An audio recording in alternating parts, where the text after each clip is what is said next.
Hormuz. So you will have your blockade, we will have ours, but that's the area in which all this military action is going to happen, and therefore it can be controlled. Is there an element to that that would allow both sides to manage the conflict more and perhaps manipulate it depending on the kind of negotiations that are going on? That's very much true, but that's half of the story. Because what the Iranians did when they were attacked, they directed most of their hits at the GCC countries, which are on the other side of the Gulf and on the other side of the Strait of Hormuz. So this area became the focal point, not only because of the Strait of Hormuz, but because of the targets. The Iranian regime saw all GCC countries as American addresses, regardless of who they are. I mean, Qatar hedged and helped Iran quite a bit, and they enjoyed very good relations prior to the war. Oman the same, and other countries, even Kuwait, traditionally maintained very good relations with Iran. But during the war, they were all targeted as addresses. So this part of the region, if you like, it's not only because of the Strait of Hormuz, but because the war was actually conducted here. More missiles flew towards GCC countries than against Israel, and then against the United States, which is too far away. And the Iranians did not target U.S. vessels in the seas, only like a few times. So the Strait of Hormuz, yes, I agree with that. It is the focal point, and it is where they are controlling this conflict. But it's not only for that reason. It is also because the GCC countries are on the other side of the Gulf. Mohammed Salim, as always, we appreciate it. Thank you very much indeed. 3,000 containers of goods destined for Iran have ended up stranded in Pakistan as a direct result of the U.S. naval blockade. Osama bin Javed's in the Pakistani capital, Islamabad. So talk us through this situation with this cargo that seems to be stuck in Pakistan.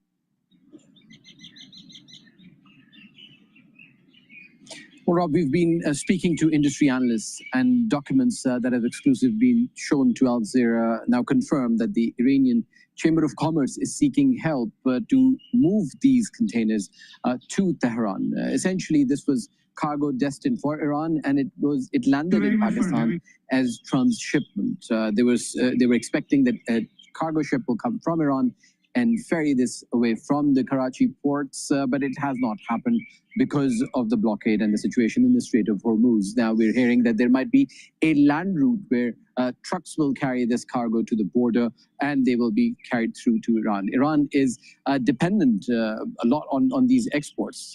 Tens of billions of dollars worth of imports are needed to sustain its economy, and that is being affected now. What we are also hearing that the Iranians have essentially ships exiting from the Strait of Hormuz have set up a toll booth of sorts where allies and friends go for gratis. You've got Pakistani, Malaysian, and other ships who've gone for free. There are others, including Chinese, who've had to pay a fee. And then there are those who are blocked from exiting the Strait of Hormuz. And now, on top of that, you've got the U.S. blockade, which essentially blocked and cuts off any supply going to Iran. As you've been reporting, and we've been hearing from other military as well as shipping sources, they tell us that there are some ships that are being allowed to go through or can slip through despite the U.S. blockade, but it just goes to show that the Americans might have found something that puts more pressure on Iran than the actual military campaign itself. Yeah, let's expand a little bit on the consequences of this. You did refer to the fact this is blocking millions of dollars worth of goods getting into Iran. Just talk to us through what you understand would be the consequences, both for Iran, but also, of course, regionally as well of the disruption.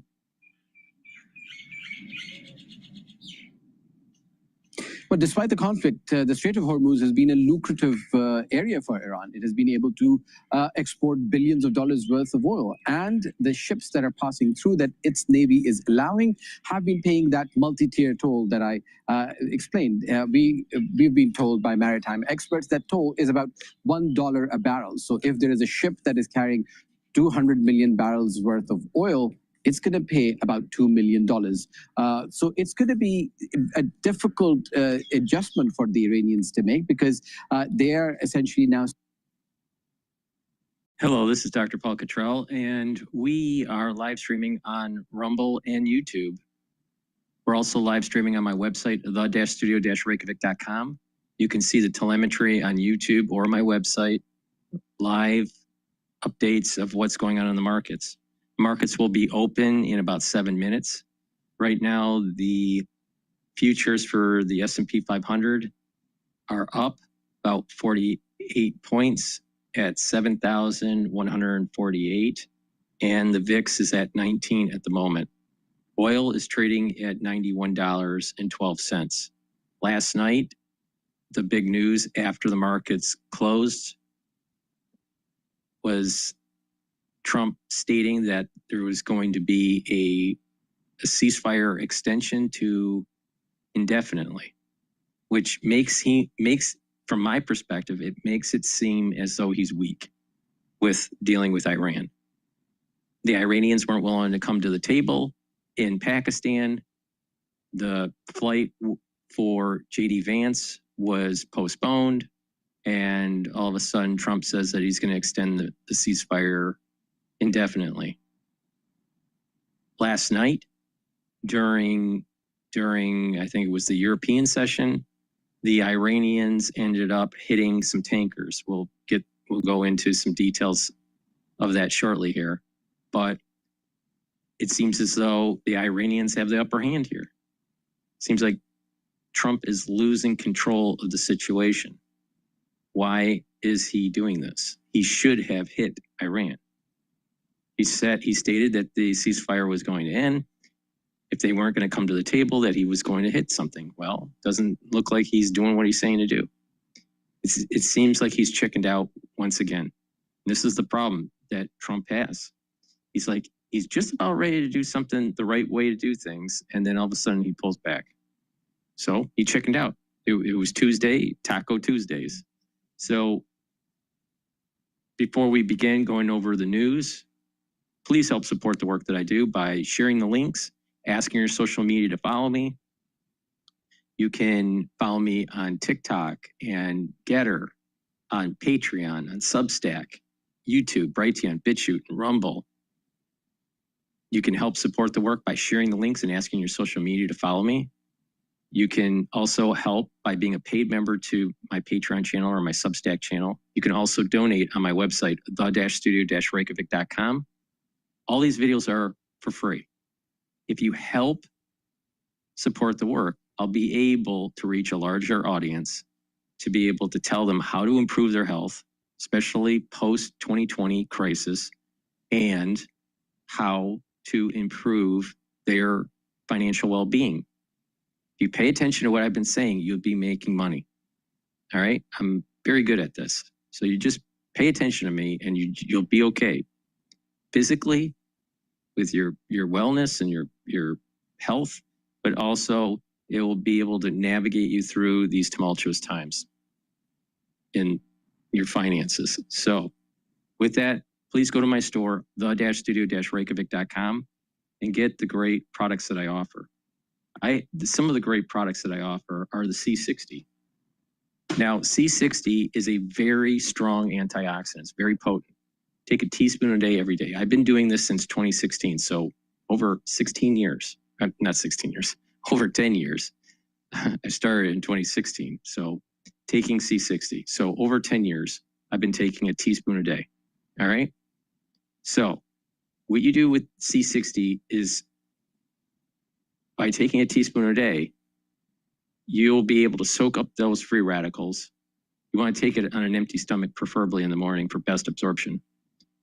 But what it'll do is it'll soak up free radicals and improve your mitochondria and boost up your energy levels. But not just that, it's reducing the stress in the tissue and reducing stress in the cell so it will perform better. Your organ systems will perform better.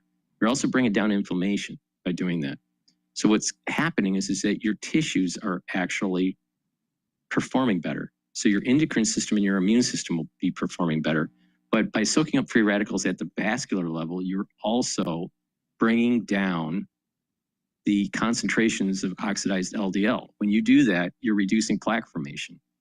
That means that your vascular system is healthier and you're getting better perfusion along your different tissues, including your brain. Better cardiovascular health will lead to a healthier brain. But also, by having just better organ systems, your body will perform better. Now, C60 will also help with the basal layer of your skin, so your skin will improve. So taking C60 every day is super important to slow down the aging process and get your body back to a healthy level of homeostasis. All right. So you can get it in a 2 ounce, a 4 ounce, or an 8 ounce configuration. You can also get it in extra virgin olive oil, avocado oil, and MCT coconut oil. All right. So please go to my store, get the C60, take it every day, take a teaspoon a day, every day. I've been doing this since 2016. So for 10 years, a little bit over 10 years. Every day. You do it every day, you're going to slow down the aging process. And you'll also notice that you will be able to recover after a workout quicker. You'll have more energy. And by reducing the stress on your lungs and on your kidneys and on your liver, you'll also help with brain function. Now, people would say, well, how can that help with brain function? It can help with brain function by improving your liver and your kidneys, because your liver and your kidneys filter out your blood. You detoxify because of your kidneys and your liver. So if they aren't working right, then toxins are in the bloodstream that can create inflammation, lead to the blood-brain barrier to be leaky, and eventually what happens is you start having inflammation and problems with your brain. So good health at the liver and the kidney level is super important for brain function. In addition, if you have good musculature, you're going to help with brain function, because you're improving the concentrational levels for the myokines and the BDNF to allow for your neurons to be protected. Also for lungs. People would say, how is the lungs going to affect the brain? Well, if you can't oxygenate your blood very well, you're not getting enough oxygen to your brain. It causes problems. In addition, if you have the vascular system inflamed and compromised within the lung tissue, then eventually you'll have compounds getting into the bloodstream, causing inflammation, leading to the blood-brain barrier problems, and then eventually inflammation and amyloidosis. So good lung function, good kidney function, good liver function are all super important for brain. So this is the reason why you want to bring down and soak up those free radicals, bring down the inflammation, bring down the stress, and soak up free radicals to allow for your body to get to its maximum potential. So please go to my store, the-studio-reykjavik.com, get the C60. All right. Make sure you use discount 5 and you get $5 off any order. Go to my store, the-studio-reykjavik.com. Links in the description. If you spend $100 or more, you get a free gift till supplies last. All right, we're going to go to live now and find out what happened with those tankers. At least 2 ships were attacked last night. A live look at the radar system there at the Strait of Hormuz, courtesy of marine traffic.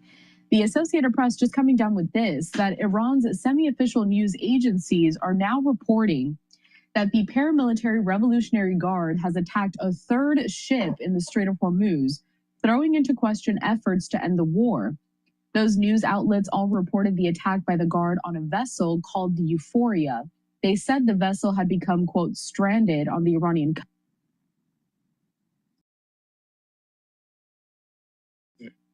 ships that were attacked, according to Iranian state television, who separately reported that update.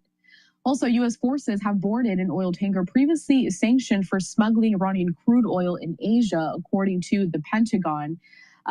And we are following this very closely. The tanker is the 2nd vessel linked to Iran that has been intercepted by the U.S. military. Iranian forces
versus what we're seeing in terms of military activity.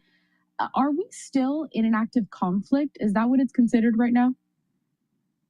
100%. Towards the end of any armed conflict in the history of warfare, there's always these, are we not shooting? Are we shooting? There are people that want to fight to the end. There are people that want to give up immediately. And that's part of the issue that we're seeing right now is that so the president might not be talking to the right people, and he might be talking to the right people. And the same thing on the Iranian side. What do I mean by this? This happens when you decapitate the first and second echelon of leadership in a country. The president is most likely talking to diplomats who want to live. They understand negotiation. They understand give and take. On the other side, on Iran, are IRGC zealots. These are men who, they're in a lose-lose position right now. What do I mean by that? They're either going to get killed by the United States and Israel in combat, or if Iran truly loses, they're going to get killed by their own people. They killed tens, if not, 30, 40,000. I think the minimum number I saw was from like Human Rights Watch, 10,000 people estimated. And I've seen as high as 40,000 people. So the men who ordered that and have been doing this for the past 47 years or so, they're probably going to get strung up in the square. So they're in a lose-lose position. So I'm fairly certain the IRGC folks are going to fight to the end because they're going to meet their end either by the Iranians or us. So we're in a tough part of the negotiations. I know the president extended the ceasefire last night. J.D. Vance, I think, was driving out or flying out to Andrews or wherever to hop on a plane to fly to Pakistan. But you're going to see this towards the end of armed conflict. A lot of confusion, who's on first going on. But the United States is ready to go. I was in the Oval Office Saturday morning.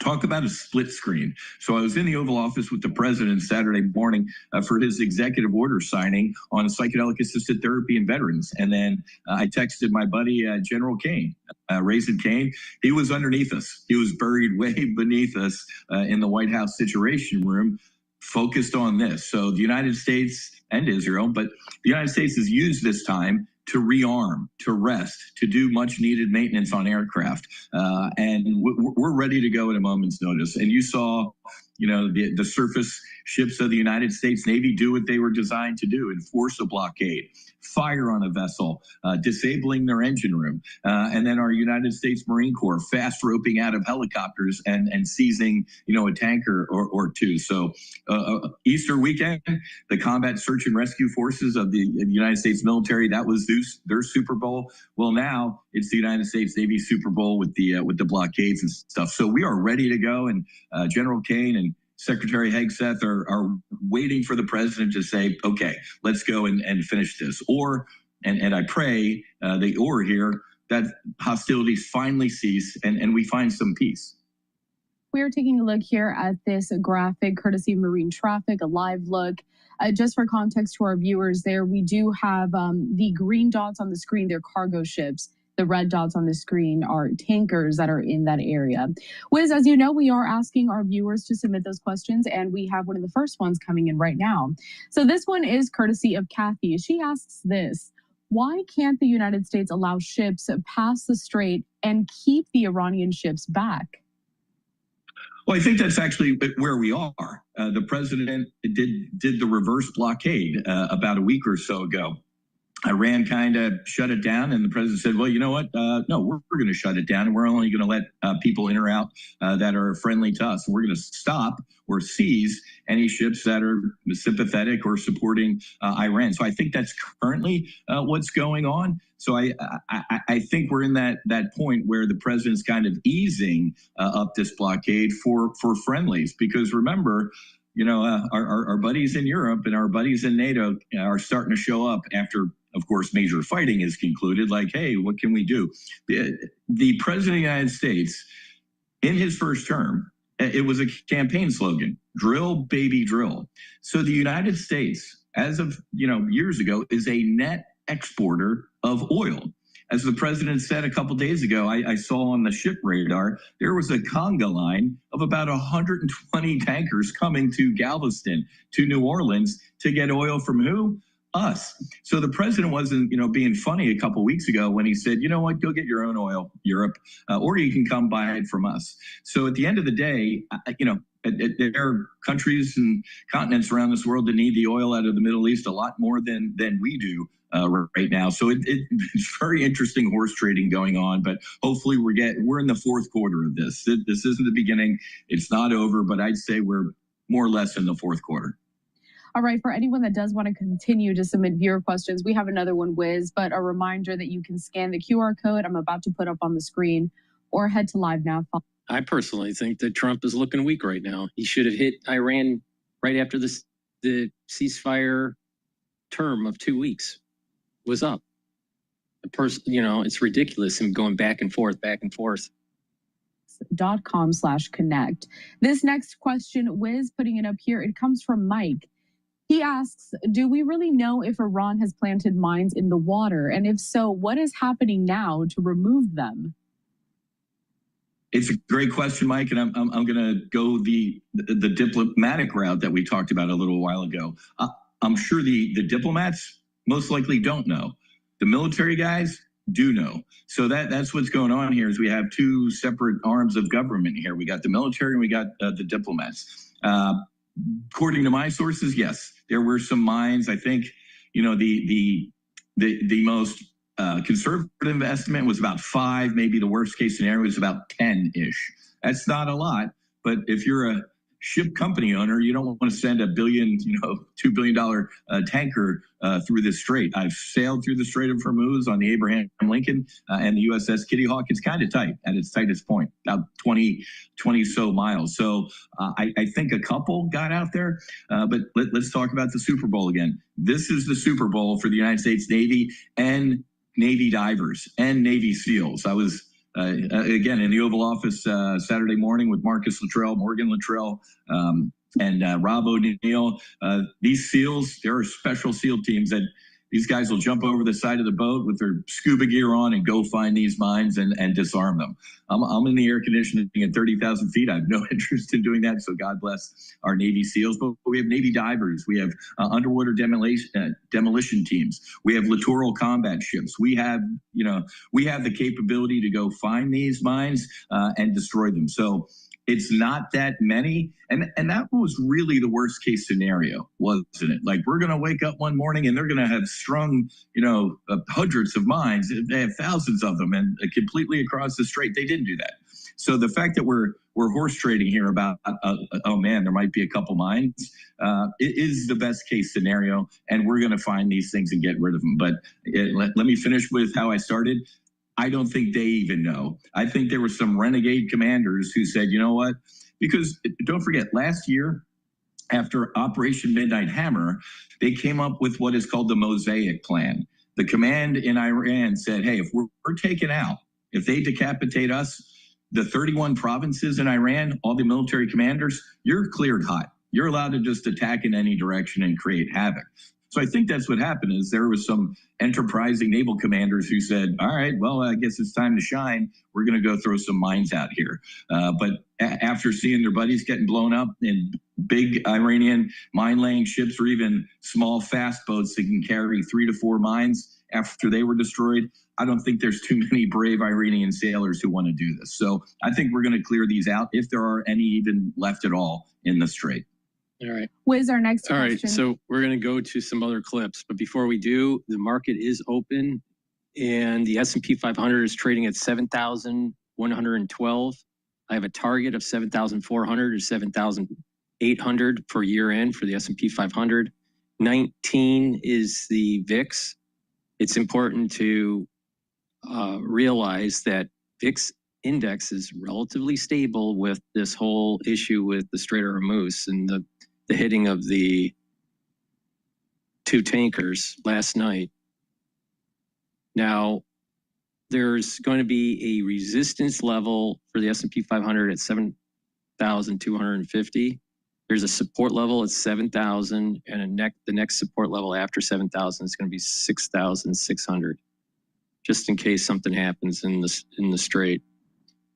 Euro is stabilized at 117. Also, the Japanese yen's trading at 159. So the currency market stable. What is interesting is Bitcoin has been inching upward since things have been relatively stable in the Middle East at 78,690. Now, oil is trading at 91.84. And for the ones that have been paying attention to me, watch for the ETF UCO. That has been fluctuating. If oil is going up, that ETF will also go up. So 41.30 right now for that ETF. Also Gush, which is a long energy play on energy companies. That's trading at 36.58 right now. And DRIP, which is the inverse, is trading at 4.82. All right. So in terms of oil, if things de-escalate, we're going to see oil go down. Now, the question is there really going to be de-escalation in the region, or is there going to be escalation in the region? Is Trump really going to hit Iran? If they are, oil's going to spike. So I think the traders are saying, you know what? It's probably better to be in the high 80 range or the low 90 range right now, because you don't know what Trump's going to do. That there is a decent probability that Trump will hit Iran. So you'd want to be caught off guard. So I think right now the trading, the resistance level for oil is going to be 94. The support levels are probably going to be roughly around 88.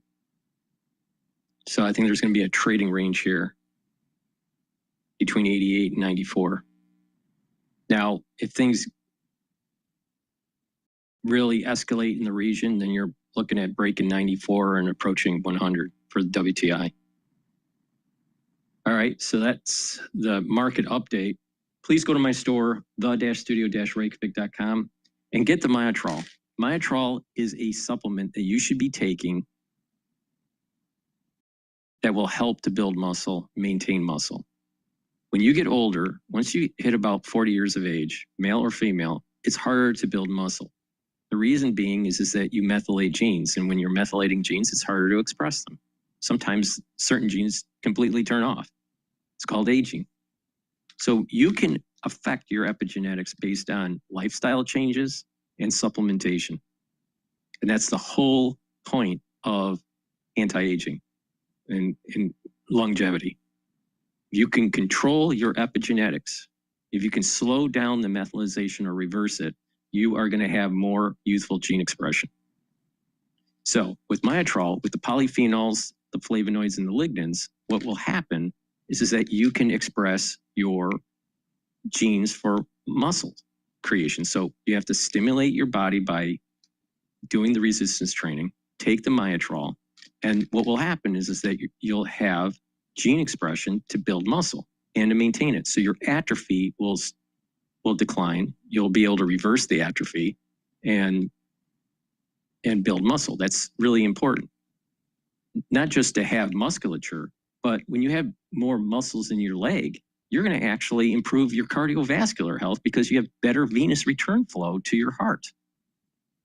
So you have better preload.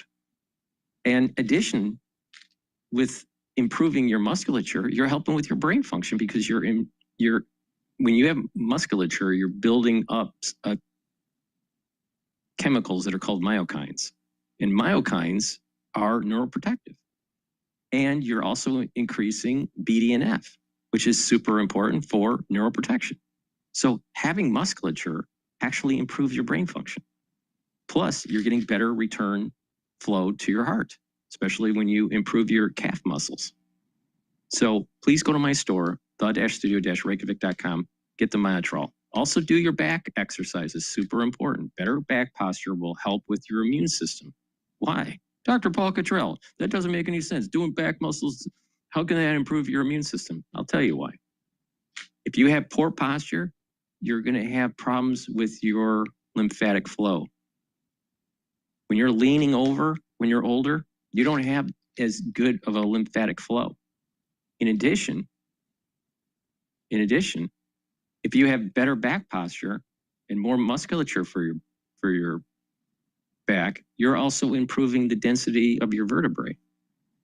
So please go to my store, the-studio-reykjavik.com. Get the Myotrol. This is going to help with the gene expression to build muscle and maintain muscle. If you're an athlete, younger or older, you'll also benefit with Myotrol. Why? Simple. You're going to be building muscle for your sport. So please go to my store, get the Myotrol. Younger or older, you'll benefit from this, and stack it with Gladiator Barley for added benefits of gaining muscle.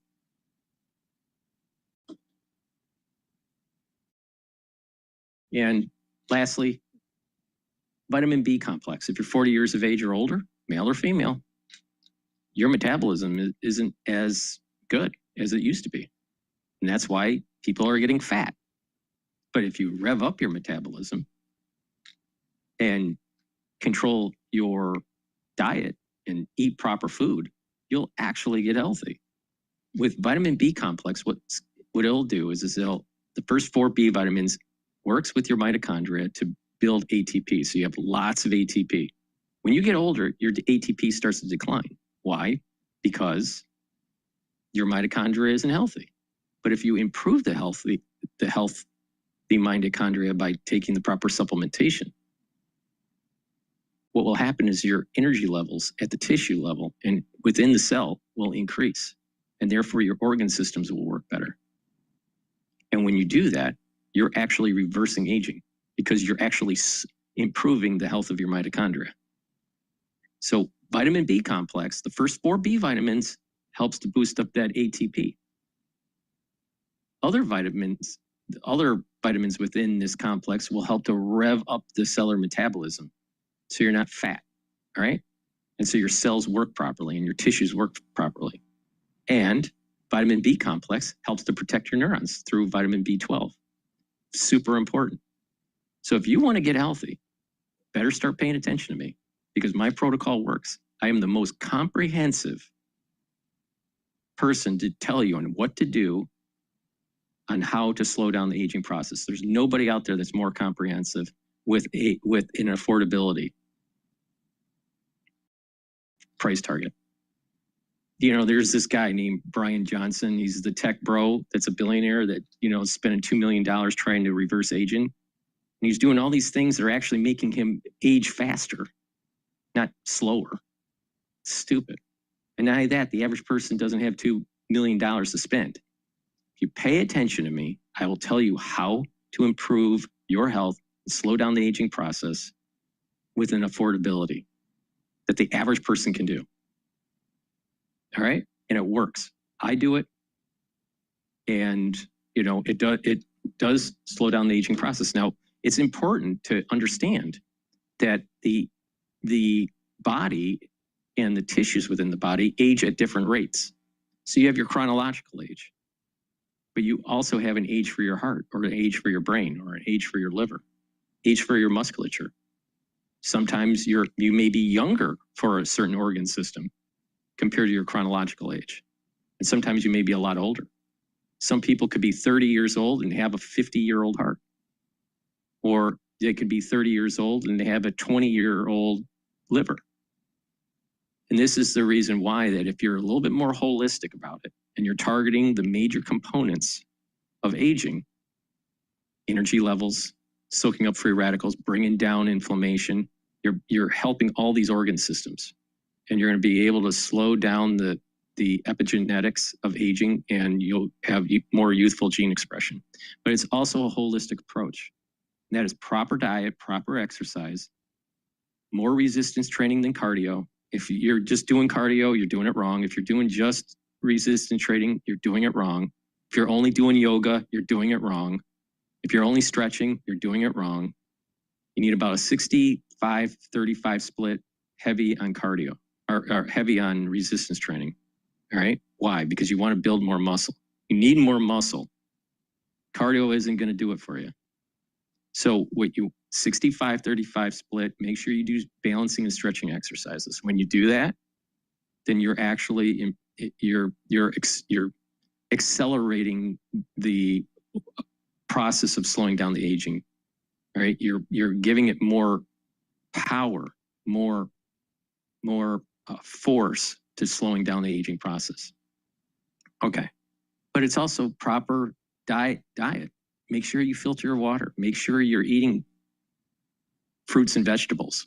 Stay away from processed foods. Processed foods will hurt you. It's terrible for you. All right? Stay away from sugary foods. You want to control your blood glucose level. Why? Because higher blood glucose levels literally destroy tissue and cause inflammation. You cause more damage by having all those sugary types of foods. And another thing that's really important is mindfulness or spirituality, to be able to get into parasympathetic mode. When you're in parasympathetic mode more often, you have less cortisol levels elevated throughout the day. When you're all stressed out, your cortisol levels are elevated and starts damaging your tissues and causing havoc on your immune system. But if you're in parasympathetic mode, then you have less stress, less tissue damage. So spirituality or mindfulness is super important. Learning new things. If you don't learn new things, your brain will atrophy. So you need to read and write and talk to people in the real world. So when you approach this from a holistic way with proper sleep, getting enough sleep, when you approach this in a holistic way, you're hitting all of the variables of aging. If someone says, well, they're just gonna sleep better. Well, no, if you have a lot of sugary foods, that's gonna hurt you. You're gonna end up having diabetes. Well, I do a lot of working out. Well, are you getting the proper supplementation? Because doing just a lot of working out and not soaking up free radicals, you're actually aging faster. Let me give you a point. If you look at a lot of athletes that do not take high doses of antioxidants, they age faster. Take a look at people that are, let's say, marathon runners, or people that are triathletes, or even on the Tour de France. And you look at them when they were in their peak, and then 10 years after they retire, and you'll notice big difference in aging. Big difference in aging. And what's happening is that they're accumulating a lot of free radicals. Well, you need to soak those up. So it's not just exercise. So it's a holistic approach. So, people say, well, they just take some, a multivitamin, or they take some, some supplements. Well, that's great, but if you don't apply it in a holistic way, it's not going to do as much for you. And it's about the stacking of the supplements. It's not just taking supplements. What type of supplements are you taking? Are you targeting the inflammation, the free radicals? You're detoxifying your body? If you're not, then you're not doing it the right way. So please go to my store, the-studio-reykjavik.com. Pay attention. If you just do what I'm doing, you'll be fine. Okay. With that, let's go to the news. All right, I want to listen to Fox on their take of what just happened with now there's 3 ships that were attacked. Earlier, there were 2 ships. If you're not using a business travel platform like Navan, you're really missing out. Hi, I'm Ellie, and I'm the people operator. Maddie, meanwhile, to another alert. At least 3 cargo ships have been hit by Iranian gunfires in those small little fast boats in the Strait of Hormuz, and it happened this morning. Meanwhile, President Trump has extended his ceasefire deadline, citing a fractured regime. And Matt Finn is live in Islamabad, Pakistan, with the latest for us. Hey, Matt. Hi, Ainsley. There is supposed to be a ceasefire, but we are getting these reports of 3 separate ships attacked in the Strait of Hormuz this morning. The 3rd cargo ship, the most recent, reportedly has been attacked while attempting to transit the strait. It may have a Panama flag on it. And earlier, the British military reported one of its ships was attacked as well. We don't have the confirmed attacker, but, Iran is suspected here. And here in Pakistan, both the president and the Pakistani prime minister have left it open-ended, the possibility of peace talks happening here. We saw how touch and go it was over the past couple of days. There was the possibility of peace talks happening today, and that obviously did not happen. Our White House producer, Pat Ward, says any further updates about in-person meetings on Iran will be announced by the White House. The president has given us some recent updates, writing on Truth. Iran is collapsing financially. They want the Strait of Hormuz opened immediately, starving for cash, losing $500 million a day. military and police complaining that they are not getting paid SOS. The president also writing, Iran doesn't want the Strait of Hormuz closed. They want it open so they can make $500 million a day, which is therefore what they are losing if it's closed. They only say they want it closed because I have it totally blockaded. So they merely want to save face. People approached me 4 days ago saying, sir, Iran wants to open up the strait immediately, but if we do that, there can never be a deal with Iran unless we blow up the rest of their country, their leaders included, President Donald J. Trump. Now, also happening today, the UK and France are hosting discussions with 30 other countries about plans to open the Strait of Hormuz. I did an interview with the head of the European Ship Association, and they say that some of these companies are losing millions of dollars a day. So the UK and Europe is very pressed to get that strait open right now. Back to you guys in New York. All right, thanks so much, Matt. You know, it's amazing what's happening right now because one, we're victims of our own success, killing so many leaders, military leaders, as well as political leaders. They now have a rivalry playing out in real time in front of us between the political wing of the party, evil, but the really evil, military first, the IRGC, they're battling with each other in order to get a unified mission. And up until the last minute, I understand that it looked like they were all set to get on a plane and go to Pakistan. They got word. The Pakistani said the Iranians going to show up. And at the last minute, they said the Iran's not going to send any delegation. So we pulled back and we held off. And the president said, you know, we could probably go. He's probably thinking I could go back to the fight. But I think they should at least come back to us either a state of belligerence, let's bring it on, or a state of here's my, you know, this is what I'd like to do, Ainsley. Well, the president was tweeting about this on Truth Social, talking about how much money they're losing. They're losing $500 million a day with the strait being closed. So we want to dismantle the nuclear program in Iran until they give us that enriched uranium and agree to dismantle. Then we'll continue to keep that strait closed, and they will continue to lose money, and we will bleed them dry, and we'll continue that economic pressure. But Lawrence, the problem is Brian was mentioning with the negotiations, Iran can't communicate, first of all. So they have to go back and forth and try to find their supreme leader without being caught and without being traced. And written notes. Yeah, the senior leader is nowhere to be seen. And number three, there's that power struggle between the Iranian parliament speaker, Gilibov, and the IRG. He wants diplomacy and negotiations mixed with military strength. And apparently the IRCG is opposed to talks completely, Lawrence. Yeah, so the regime is in total chaos. They have no leadership right now. No one is really in control. It looks like the supreme leader is still wounded, battered. You know, there's probably infighting that's going on in Iran, and the supreme leader is probably in a coma, all right, and badly wounded. But the reality of the situation is that your enemy is weak now. Hit them. Stop playing patty cake. I don't understand why Trump is chickening out on this.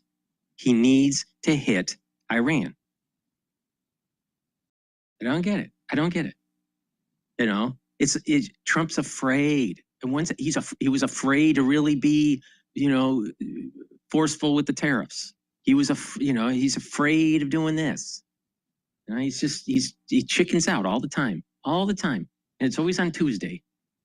They can't communicate by cell phones because the Israelis and the Mossadists take over that. The pagers just don't work for them as well. They're pretty much down to carrier pigeons. They can't use boats. They can't use drones to communicate. And so what you have now is that the people with the guns now are controlling the operation. Now, the president wants to have this debate and allow them to get their act together. It looks like the Pakistanians are trying to convince the political leadership as well as the military leadership to get on the same page. But at some point, the president is going to lose his patience. And I think we're going to be right back to the battlefield, guys. How inappropriate was Senator Chris Murphy yesterday?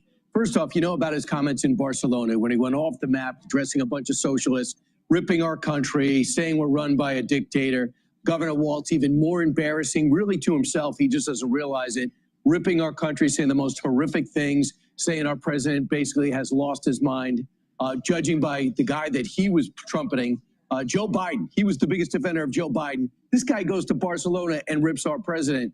And then you have Chris Murphy. When the Iranians came out and they said at least 20, and they put this out, at least 26 Iranian shadow fleet vessels bypassed the U.S. blockade. Murphy put this on a retweet. He wrote, awesome. He wrote awesome and got backlash from both sides, Democrats and Republicans. The Pentagon said, first of all, that report is completely false. Then they called Murphy's reaction shameful.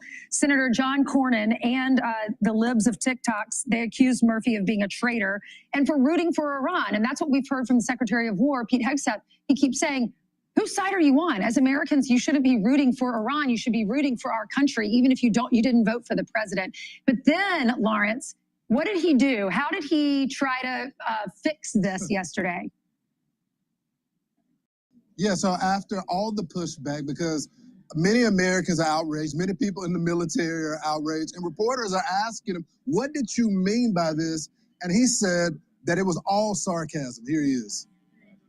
Twitter's become kind of a cesspool. I probably should give up on sarcasm on Twitter. Obviously, anybody that's seen anything that I have said about Trump's war knows that I think it's bungled, mismanaged, and he should end it as quickly as possible. But sarcasm is not something, I guess, that's allowed on Twitter any longer. Imagine being able to build an app with your name on it just by thinking about it. Meet Base 44. Lawrence, it had nothing to do with Twitter. This has nothing to do with X at all. That's your comment. And if it was an anomaly, where'd that come from? No, that's exactly what he says. If you watch both senators from Virginia, if you watch him, Senator Kelly from Arizona, and if you see Chris Murphy, he's by far the worst. They are actually seemingly cheering for Iran, making sure that any type of Iran defiance is underlined and highlighted. And talking about this war being bungled from the day it started and saying it never should have happened when they're already on the record talking about Iran needed to be addressed in a nuclear program that can't take root. So I don't buy for 1 second that this is sarcasm. Yeah, I think what happened is he got pushback from both sides, realized this was so anti-American. He probably sat with his team and said, okay, what should I say? And then they said, well, you could say it was sarcasm. And yeah, let's go with that one. But see, I didn't see any Democrat pushing back. Maybe Fetterman, who went out of his way. Fetterman said that he was really the only Democrat that was supporting this and what was happening. And if you watch other networks, they're all complaining about how long this is taking. And Donald Trump, 2 days ago. Go ahead, Lawrence. Well, I was just going to say, Donald Trump put on X how long all of the wars have taken. Years and years and years. This has been a few weeks. The thing is that he may have put that on X, but he's not the only one that's rooting against the military and the president during this operation. We see it on the Sunday shows. We see it every night on the other networks saying that we're not winning, that the president is trapped, that the president has panicked, that he's caved. They're making jokes about it. So again, as I've said since the beginning of this conflict, what do you think the men and women that are fighting overseas, that their families that watch these programs every single night, what do they think about this? Do you not think they're perturbed that you're painting this military success so far as some type of win for the Iranians? I mean, just to be clear, most of these programs have been going with Iranian propaganda. Every time Iran puts something out and the president puts something out, they say Iran is right. So again, that's what we're working with. Right.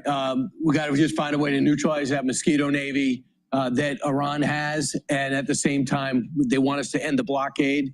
We're not ending the blockade. So we'll see when J.D. Vance is going to make that 18-hour trip over to Pakistan.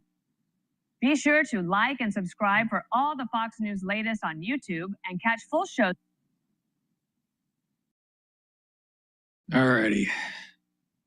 Please go to my store, the-studio-reykjavik.com, and get the olive leaf extract. This is dual purpose.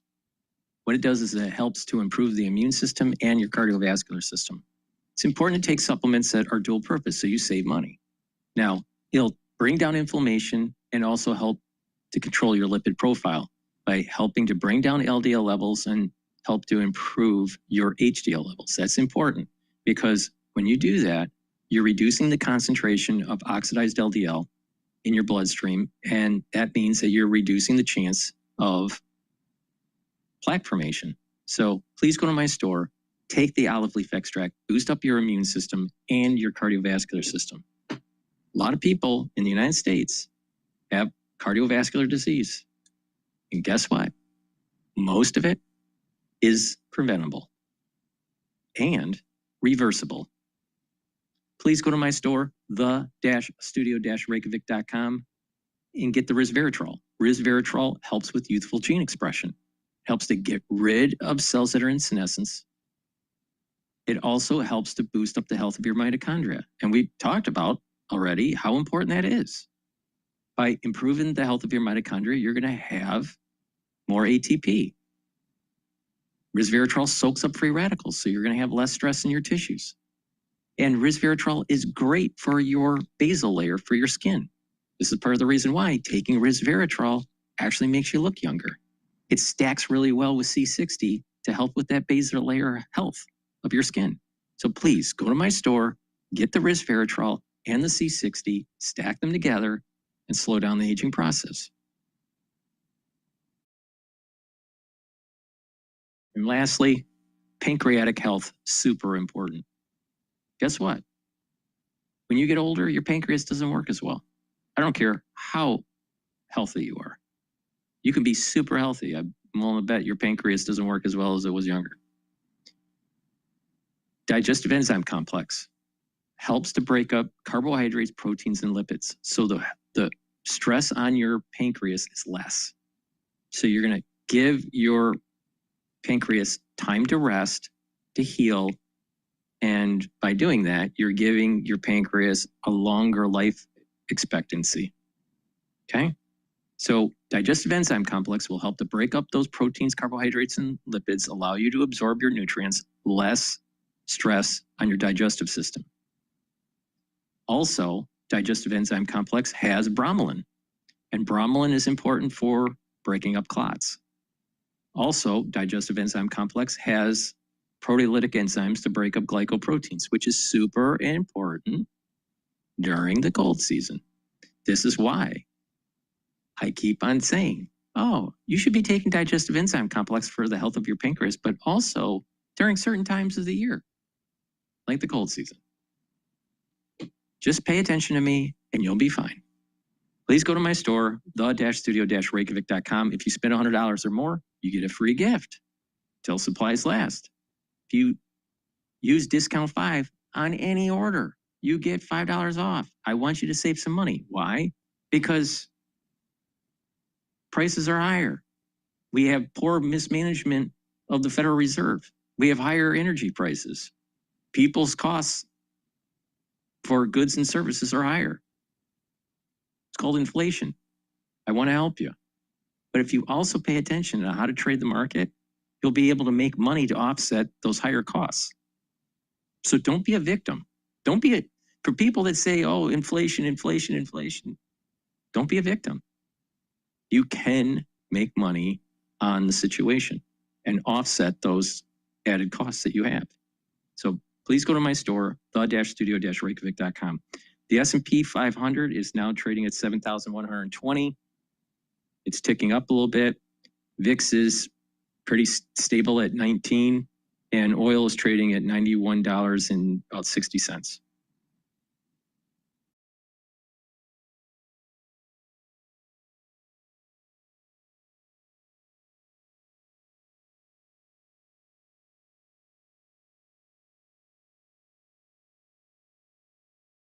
All right, this is General Kellogg talking about the issue that happened yesterday with the whole negotiations. Finance the old way. Finance the ramp way.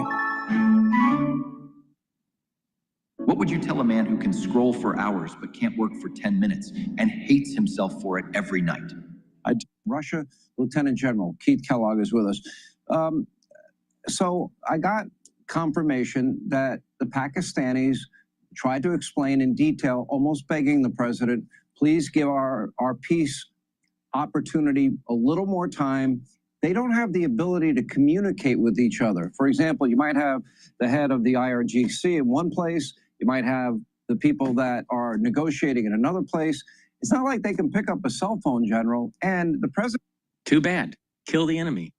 The IRGC is nothing but an organization that funds and trains for terror. That's all they are. It's time to kill them off.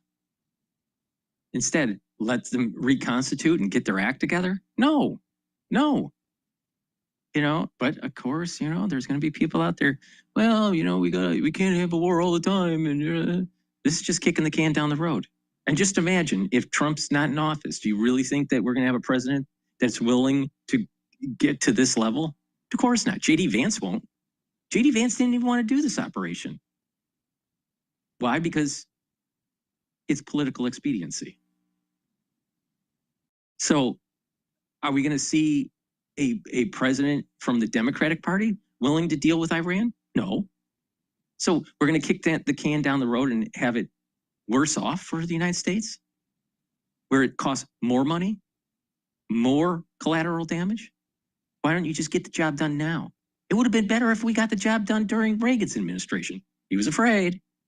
It would have been better if we got the job done during Bush's administration. It's 41 and 43. But they were afraid.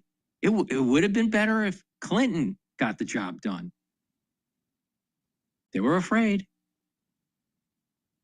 See, this is the point.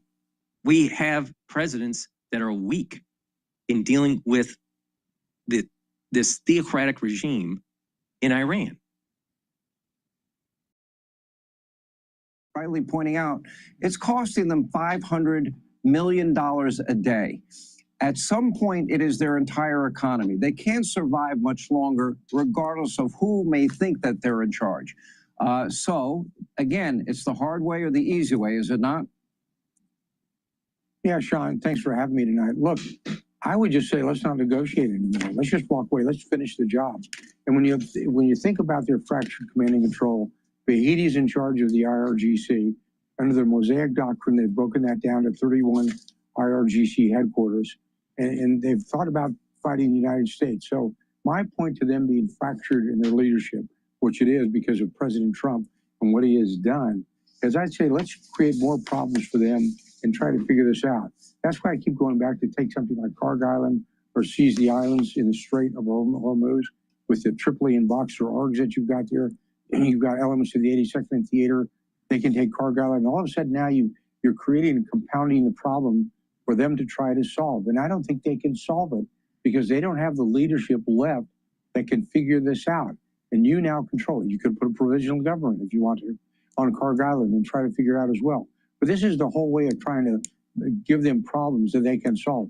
And constantly say we're going to negotiate, that's right out of their playbook. You know, when you have somebody like Kawachi, who's their foreign minister, who wrote a book on negotiations, this was part of his negotiation strategy.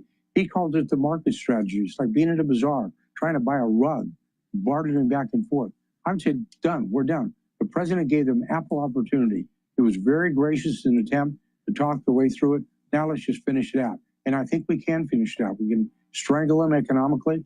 We're doing that with the blockade. Let's compound the problem. Not only do we have terrain, we've got the blockade as well. And instead of bombing like their power plants, bomb something that really hurts them, that's their fuel industry or something like that, instead of going after things that hurt the people. So I think we still have cards to play. The president sure does. I wouldn't bet against the president of the United States at all in this one. All right, their currency is currently zero. It's worth nothing. They have a 180 to 200% inflation rate. Half of their working population is no longer working. They're losing $500 million a day. That is 90% of their entire economy. The president, the military operation aspect of taking out their infrastructure and Karg Island, if he chooses to do that, wipes out their economy permanently. Now, there are outside forces the president's thinking about.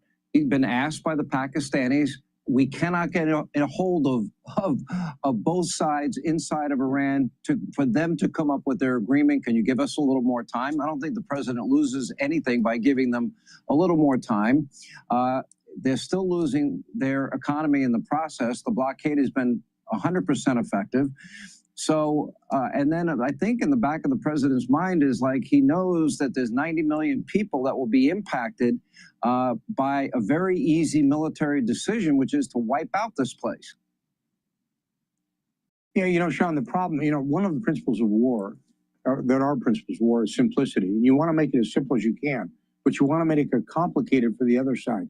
So you create problems for them. You give them options that they have to address at the same time. And they don't have the capacity, the capability to do that because they don't have people that are really experienced in that and are in charge. You look at somebody like Fahidi, if you look at his background, he's only there because we got rid of the last Revolutionary Guards leader, and now he's in charge of it. He's distributed his command and control to the 31 regions due to this mosaic doctrine they've got, and now you're asking them to do some command and control. They can't do it. So my point is you make it so hard for them, it eventually breaks. You compound the problem they've got. They're trying to figure out what they're going to do with the blockade, add to the problem. And I think if we do that, we keep adding pressure to them, they're eventually going to buckle. And then remember, the IRGC is not the Army. There's two separate activities. You've got the Army, which is twice the size of the IRGC, and you want to fragment them as well. And then you've got the IRGC, or zealots, and you look at a theocratic government, which are zealots. And now you look at the people that are trying to lead that, Kalibov, you look at Arashi and Vahidi, and they're all zealots, and you want to get rid of them as well. So you create friction for the Iranians that they cannot control. And I would just like to see the president do that more and more, keep ramping it up. There's ways to do it, not necessarily bomb stuff. We bombed the heck out of them already. And I'm sure there's still more on the target list, but you create problems for their leadership. And problems for the leadership is not that, oh, they just bombed this factory. It's command, control, and what they actually control in their economic standards, and take away that economic ability. So I would say eventually they're going to fall. That you want to take a long time, do it with the blockade. Do it with a shorter time, compound the problem, create issues for them that they have no ability to operate with and control. One last part that doesn't get talked about enough in my view, and that is arming the Iranian people themselves. Very effective when Reagan armed the Contra rebels in Nicaragua. Very effective when the Mujahideen got Stinger missiles in their war.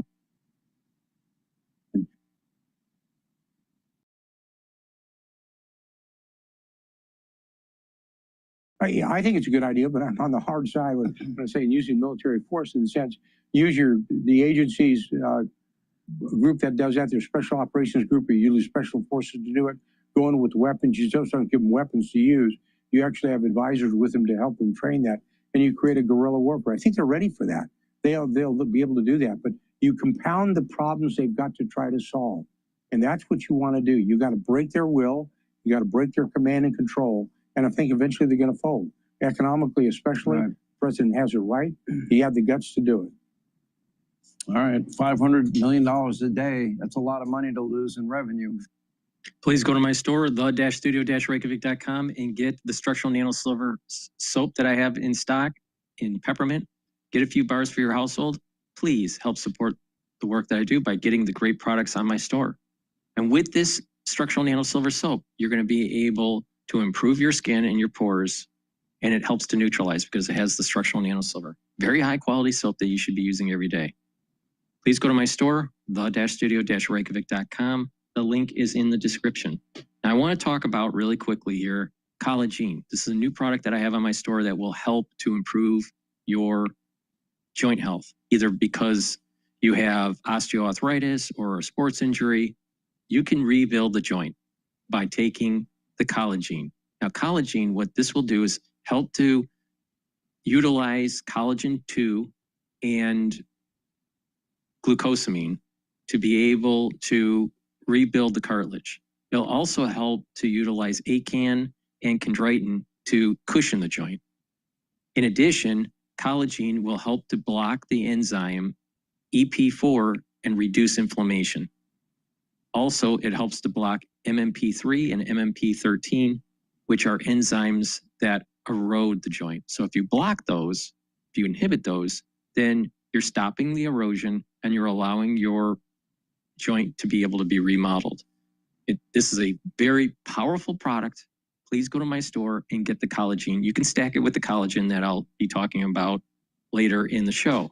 But if you have osteoarthritis, or if you have a sports injury and you want to heal the joint and you want to, get better movement out of the joint and less pain, take the collagen and do these exercises where whichever joints are the problem. What you want to do is you want to, let's say if you had a wrist issue, all right, and you had osteoarthritis in your wrist or a sports injury, And you want to move the wrist up to the point where you have pain and move it a little bit more. All right. Just a little bit past the pain point and hold it there for about 20 seconds and then release and then do that again. Do that a couple times a day. And eventually what you'll notice is that you're going to be able to have more articulation of the joint with less pain. So please go to my store, do these exercises, and take the collagen and the collagen together to help build up and repair that joint. So please go to my store, the-studio-reykjavik.com. It's the-studio-reykjavik.com. Let's go back to Bloomberg here. It's going. Hi, yeah, thanks for having me on again. It's really kind of giving some mixed signals. I mean, things in March were looking a little bit dire by a lot of metrics. The purchase index that you just mentioned, fell to the lowest in quite some time. It was actually below for the same time of year what it was the previous 2 years after having been above. And today, with just a little bit greater uncertainty resolution, a little bit more certainty, I should say, and slightly lower mortgage rates, it jumped back up again, to the highest it's been since 2022. So, maybe all is not lost for the spring housing season. Interestingly, also non-seasonally adjusted pending home sales, which are a good metric of, potential resales in the next month or two, actually hit their highest since 2023 also. So, it was looking pretty dire. Pending home sales especially were really falling. And even with the greater uncertainty in March, those bounced up. So it feels like there might be more pent-up demand than, had appeared to be for a little while. So that could be good. But, and affordability is improving, but it's still pretty weak in a lot of the country. And that's where I want to go to next, because the administration is trying to put the focus back on how and what it's doing to increase affordability, especially when it comes to housing. They talked about Fannie and Freddie buying $200 billion of mortgage-backed securities. What have we seen beyond that? And is there any evidence that that's working? Yeah, I think spreads are tighter than they would be if the GSEs weren't buying. There was also rumors that they actually stepped up their purchases in March. We had expected, kind of projected, a kind of steady state 15 billion or so a month to get to the 200 billion over the course of the year.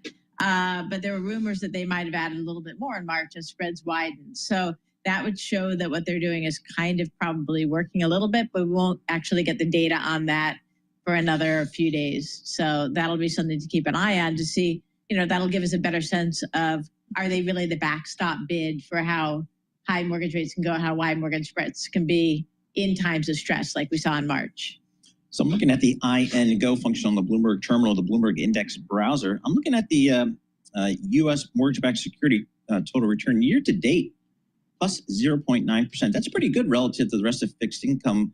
How are you thinking about, what are your clients telling you about the mortgage-backed securities market these days?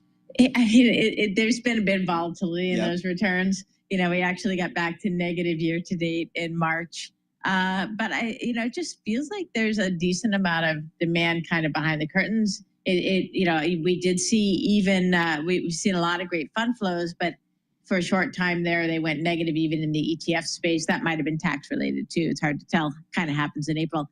But, now we're back to full cylinder buying, it seems like. So I would say that the marginal investor is still very sensitive to returns. And upside, but at the same time, it does feel like there's a good bit of support for the sector, both in banks, GSEs, funds, and even overseas. I'm not refinancing my mortgage on the Jersey Shore compound. No. I mean, you're sitting pretty.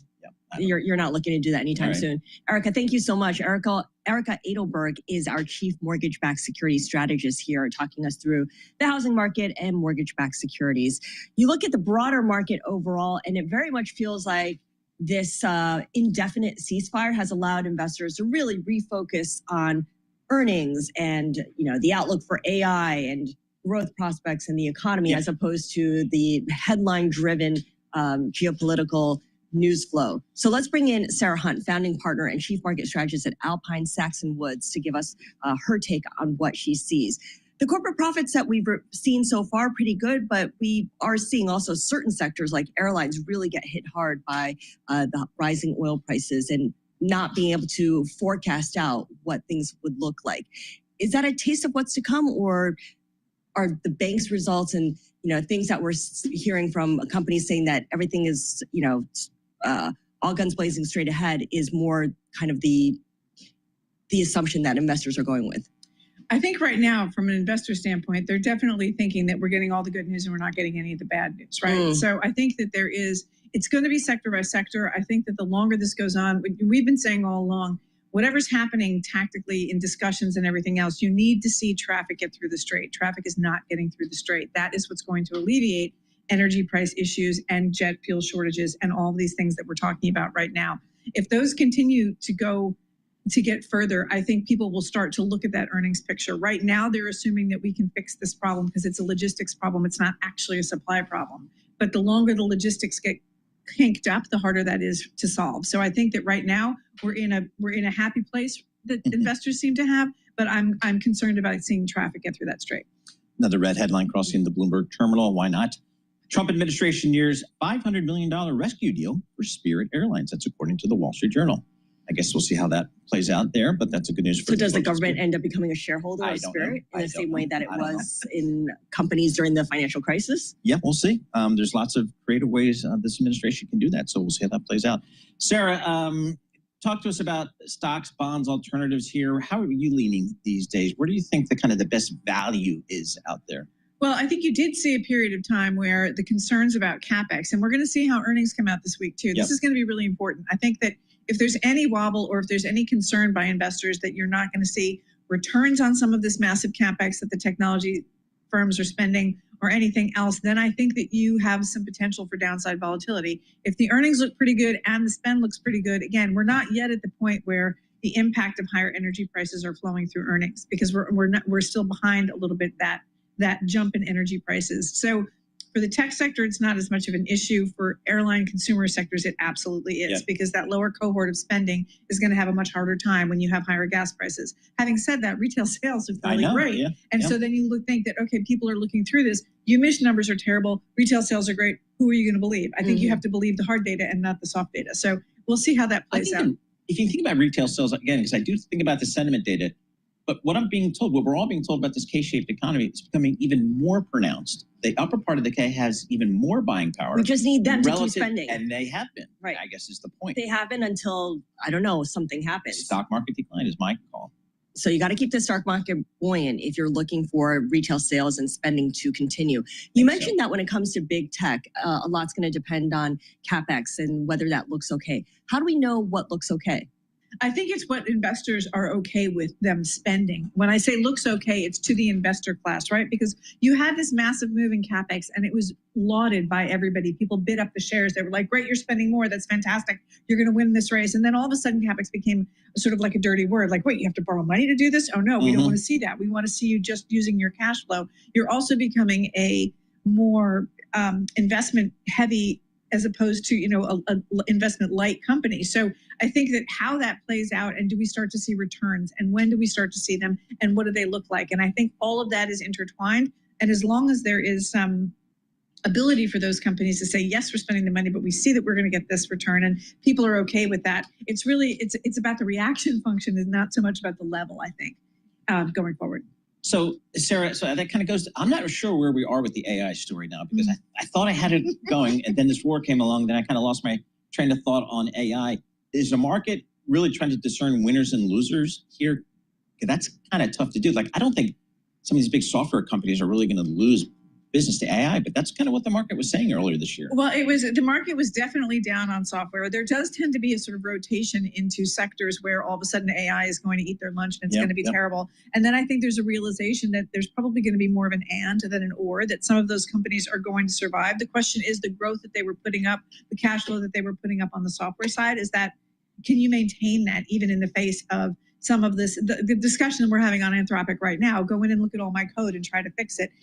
Like all of that is, what does that mean for the growth of some of those industries? And I think the question is, people still don't know, but I think that they were counting them as completely over, and I don't think it's completely over. I think it's just going to be a shift. Isn't the risk that things could change very quickly on a dime? As much visibility as companies can offer right now, all it takes is for one thing to happen, and then they're kind of left in the dark. I think it's really tough with visibility right now. You have a combination of things besides logistical hiccups and the energy problems and the other things that have come out of the Gulf that we don't talk about as much, but people have talked about the helium, they've talked about the naphtha, they've talked about some of the other things that come through there. You also just have an ever-changing global narrative that makes it difficult to be very... There's a very interesting... there's a very interesting documentary that I saw last weekend.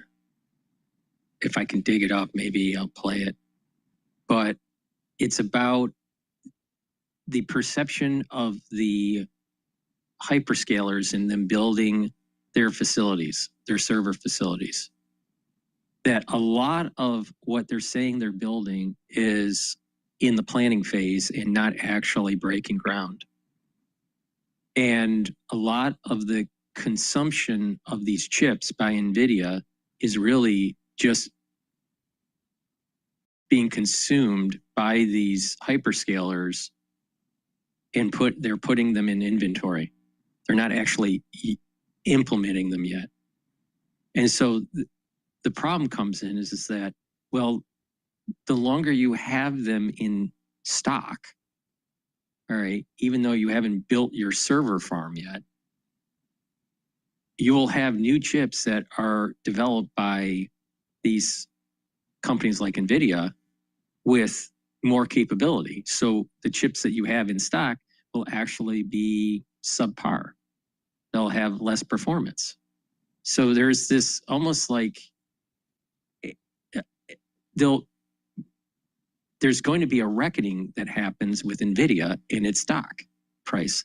Because if NVIDIA is selling these chips, the hyperscalers aren't building the farms quick enough, all right? And a lot of them are on hold, are partially created, then these hyperscalers may say, you know what, we're not gonna buy any chips right now. And then all of a sudden, sales will start to fall for NVIDIA. So I would be very, very careful about investing in NVIDIA. Because if this documentary's right about their assessment of the hyperscalers, then NVIDIA's stock is overvalued. You know, think about it. How many server farms are actually made and are actually implemented? How many? And a lot of them are scared that they're not going to have enough chips. So there's like, and a lot of them are scared of just the equipment from GE and some of this, you know, cooling equipment and electrical equipment, and, you know, just the equipment that is these larger machines, not just the servers, but just the machines to run the server farm and the energy and the generators and all the stuff, the cooling systems, the HVAC systems. They've been buying this in such large quantity that there are shortages. So certain hyperscalers are concerned that they will be left out, and so they're just overbuying and keeping it in storage, even though they don't have the server farm yet. So there may be a bubble here, especially in NVIDIA.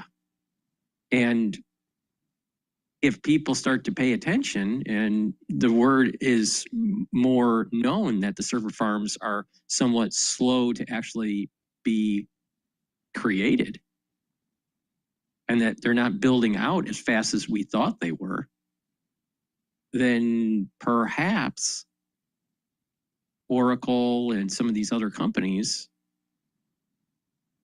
OpenAI, maybe they're overvalued. And maybe there is going to be an AI bubble. I'd be very careful about investing in AI directly. What I'm also concerned about is the S&P 500 so weighted to these hyperscalers. This is the reason why you may want to, if you're going to do some investing, you may want to be a little bit more broader in your investment index investment. You know, such as, let's say, the Russell 3000, 2000, or 1000. I think the Russell 1000 is a good indicator of a broader base of the of the nation than the S&P 500. But because it's market cap weighted, the S&P 500. So I think there is a bubble starting to arise. And I thought it was very interesting that these hyperscalers are buying chips and they're not even using them because they're afraid they're not going to have enough of them. And so that means that there's overbuying. There's almost like an artificial demand for the chips for NVIDIA. Please go to my store, the-studio-reykjavik.com, and get this stack that will help with your cardiovascular health and your immune system. Really important. Lignans helps with the immune system, the endocrine system, soaks up free radicals, brings down inflammation. Turmeric brings down inflammation and soaks up free radicals. And ashwagandha root brings down cortisol levels and helps you to control your blood glucose levels. Super important to reduce inflammation and help with your cardiovascular system. Now, when you stack this together, it's a very powerful stack. All right? This is going to have this stack, the turmeric, the lignans, and the ashwagandha root is going to boost up that immune system. By soaking up those free radicals and keeping down inflammation, you're helping your cardiovascular health, but you're also helping with your brain function. By bringing down that inflammation, soaking up those free radicals, and getting better perfusion to the brain. So please go to my store, the-studio-reykjavik.com, get the lignans, the turmeric, and the ashwagandha, take them together. You can take them separately, but you take them together, there's a synergistic effect to slow down the aging process. So please go to my store, the-studio-reykjavik.com, get the ashwagandha root, the turmeric, and the lignans. Super powerful stack. All right? And you add some other stuff to it, it's even more powerful, like C60, Max 35, Boomer Boost. So make sure that you use discount 5 and you get $5 off. If you spend $100 or more, you get a free gift until supplies last.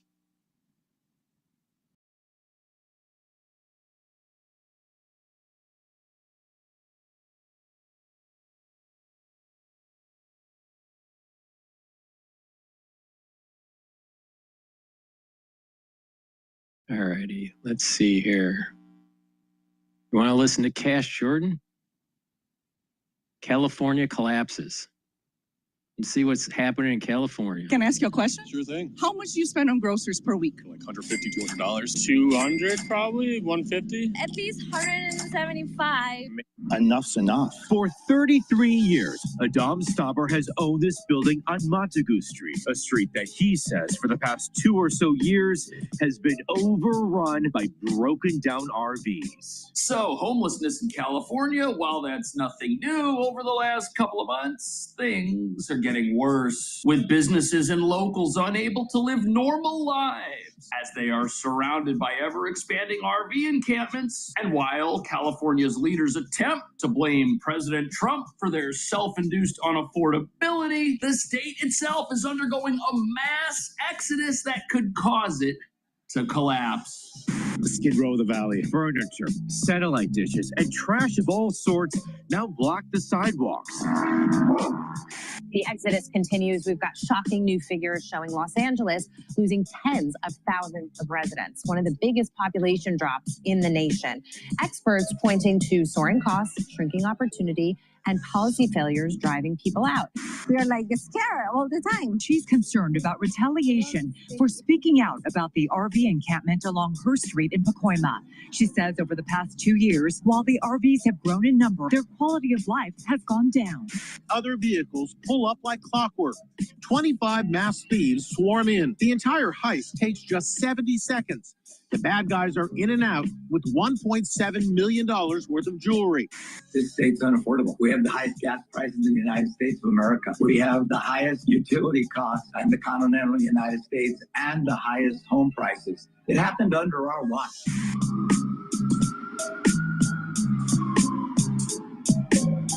So it's one thing to be unaffordable, but when the companies that could help you fix that, like these home builders, when they shut down and leave, it's time to act. fast. And what nobody's talking about is the unaffordability complex here. It doesn't just disenfranchise people, it also disenfranchises companies. And when they leave, they take their people with them. I mean, just look at this. How do you run a business in a neighborhood surrounded by a humanitarian crisis local leaders keep saying they're going to deal with, but never seem to? You can't, and this inaction has led to a point where customers are too afraid to walk down the street, much less pull out their wallet and spend money in a place where there are very few police around at all, if any, to protect them. A problem that's leading to mass lawlessness everywhere, with lootings and raids of companies that were once profitable happening on the regular, like this gang of thieves that struck a jewelry store and cleared it out in 70 seconds for a 7-figure payday.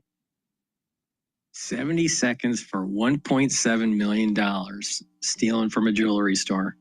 And here, like I've been saying for years, it's about God, country, and family. If you do not hold true to those pillars, you're going to have a degrading society. And this is the perfect example where they feel as though it's okay to steal from people. They feel that because they can get away with it, they should be able to steal. That's how they feel. Why? And if you are doing these sorts of things, you don't have an affinity to God, because one of the 10 commandments is thou shalt not steal.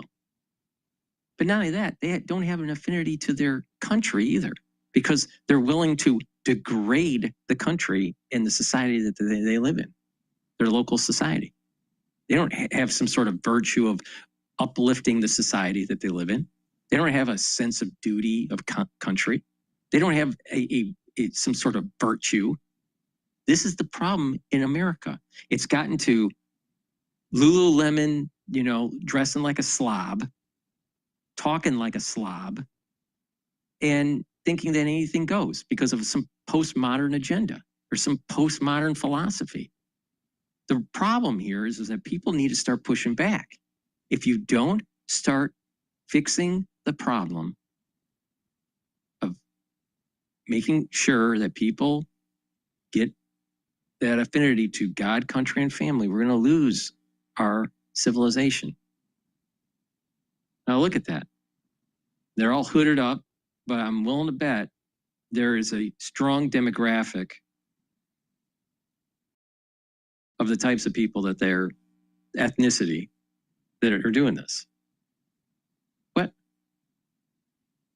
This is a problem. And there's the district attorneys, they don't really want to solve the problem. They don't want to go after them. They want to just let them go. This is the reason why even in New York, you're starting to have problems. This country needs more conservative ideals, not liberal ideals, in the sense of, these socialistic ideals, all right? We don't want socialistic ideals. We need more conservatism. If we don't have this conservatism, we're going to lose our prowess. Just look around your society. Look around where you go to. You go to the grocery store, you go to the theater, or you go to work. Just take a look at how people are dressing now. Look at how people are acting. Think about how they're not really thinking anymore. Now there's a lot of problems with that. Some of it is cost of living is too high. Some of it is too much social media. Some of it is not enough education. Some of it is poor upbringing. There's a lot of factors involved. But people need to look in the mirror and say, the society is degrading, and what can you do? That small little grain of sand, what can you do to make the society better? And if enough people do that, then the society will be better. The individual can do a lot by convincing other individuals to have a little bit more God, country, and family in their life, all right? Not the Lululemon ultra lib life. It's time for women to actually dress appropriately. It's time for guys to actually man up and be a gentleman. It's time for our society to actually be a better society, reach our full potential, reach our full virtue. No, there's a lot of just this. A lot of this stuff that's happening, 70 seconds and $1.7 million heist. It's wrong. It's just wrong. Cause your businesses to pack up and leave because there won't be anything left for them to sell or do here, which means an exodus is the only reasonable option. And that brings us to the real reason California's got such a problem. It's not just the rich who found out about a new wealth tax that's causing them to leave. It's everybody. It's the middle class. And while there might be a few high-profile billionaires that decide to pack their bags and hit the road, when your families pack up and leave, there will be no future generation of taxpayers to exploit. After all, how can you raise a family in a place that encourages crime and not expect your kids to get swept up in that? Because the legal system here does absolutely nothing but release those who commit the same offense over and over again, teaching them crime must not be that big of a deal because the consequences aren't that big of a deal. However, this has caused a massive problem for California because in order to fund all of this mayhem and sustain itself, they're going to need money from the people who are leaving for things like this. Now we are here outside of Healthy Life Adult Daycare. This place, over the past few years, has billed $19.8 million alone. Now let's go see if I can enroll my grandma. Nobody's here already. You have to come back tomorrow. And could we get like a brochure to enroll our grandma into this location? I don't have anything. And look, all they have to say that they are an adult day healthcare is that sign that says ADHC. And there was some people working inside of it. We have the phone number right here. You can leave a message after the tone. This mailbox is full. Right. So the law abiding, they can't afford to live here, but they got to pay for all the fraud. They got to pay for all the crime. They got to pay for things that do not benefit them at all. Nor does the money paid to the government here benefit the needy who are used as the constant excuse for ever higher living expenses and taxes. And because it's the law abiding who are punished and demonized while being expected to support all of these industrial complexes like the fraud industrial complex and the homeless industrial complex. They're leaving, they're taking everything with them. And as you're about to see California, it might be past the point of no return. Nevon, the business travel platform where employees book their own trips, while customizable policies keep your budget intact. Employees earn personal travel credits for booking under budget at no extra cost to your company. This state's unaffordable. We have the highest gas prices in the United States of America. We have the highest utility costs in the continental United States and the highest home prices. It happened under our watch. This wasn't because of Donald Trump. This was because of policies that we created. That's wild. You've got this fundamental sinkhole California's fallen into and it can't seem to get out of because its policies won't let it out. Because funding fraud and nonprofits, that's the name of the game here. It's the status quo that refuses to go away while the problems these organizations hope to solve keep growing. And this is a problem because the longer fraudulent activity continues to be the name of the game in California, the more legitimate sectors of society not only need to stick around to keep paying for all this, but are leaving, which is the opposite of what California wants. All because this is a place that does not believe at all in allowing people to help their fellow man. They think that is un-American. And now we're seeing things in California that aren't present anywhere else in the country. Enough's enough. For 33 years, Adam Stauber has owned this building on Montague Street, a street that he says for the past 2 or so years has been overrun by broken down RVs. Skid Row of the Valley. Why do you call it that? I mean, just that's crazy. Furniture, satellite dishes, and trash of all sorts now block the sidewalks. And Adam says, yeah, this doesn't feel like a very welcoming environment to have right outside your business where you're trying to get customers to come in and spend money, does it? And of course, this entire situation should not be happening at all. But in order for it to get to the level you see on the screen, it has to be manufactured. And it is. California is spending billions of dollars keeping things this way. And as we've been learning over the last few months, there is collusion between the crisis industrial complex, whatever that crisis is, in this case, homelessness, and local politicians who spend the public's money in the name of solving all of these problems by turning it over to the nonprofits and orchestrators of programs that are supposed to be helpful. There's a lot of corruption in nonprofit, even at the low, very low nonprofit level. All right. The very small nonprofit level. They set up a nonprofit and there's a kickback, there's fraud, but it's also happening in large nonprofits too. But the fraud is not so blatant. It's a little bit more pernicious. They have so much power that they can actually lead to further crises by pushing, well, we want open borders and we want, more immigration. And then these people that come in, that are illegal, they get programs, and these programs come from the federal government or the state government. And these programs are administered by nonprofits. And, so there's a cycle. For the nonprofit to make money, they need further illegal immigration, for example. So it's a big problem. It's a very big problem. And maybe we should curtail on how many nonprofits there are. Maybe we need more regulation of these nonprofits. Please go to my store, the-studio-reykjavik.com, and get the magnesium and zinc. This will help to boost up your immune system and your brain function. Magnesium also improves the efficacy of vitamin D3.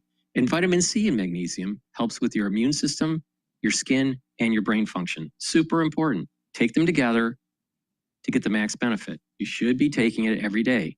Most people do not take enough magnesium to help with slowing down the aging process for their brain.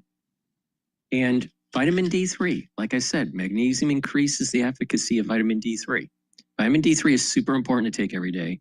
It will help to build denser bone by doing resistance training and taking in calcium. But also, vitamin D3 is a gene expression cofactor, so your cells perform properly. And vitamin D3 helps the cardiovascular health. And vitamin D3 is super important for your immune system. Why? Because if a cell is infected, it allows the cell to go into apoptosis if you have enough vitamin D3.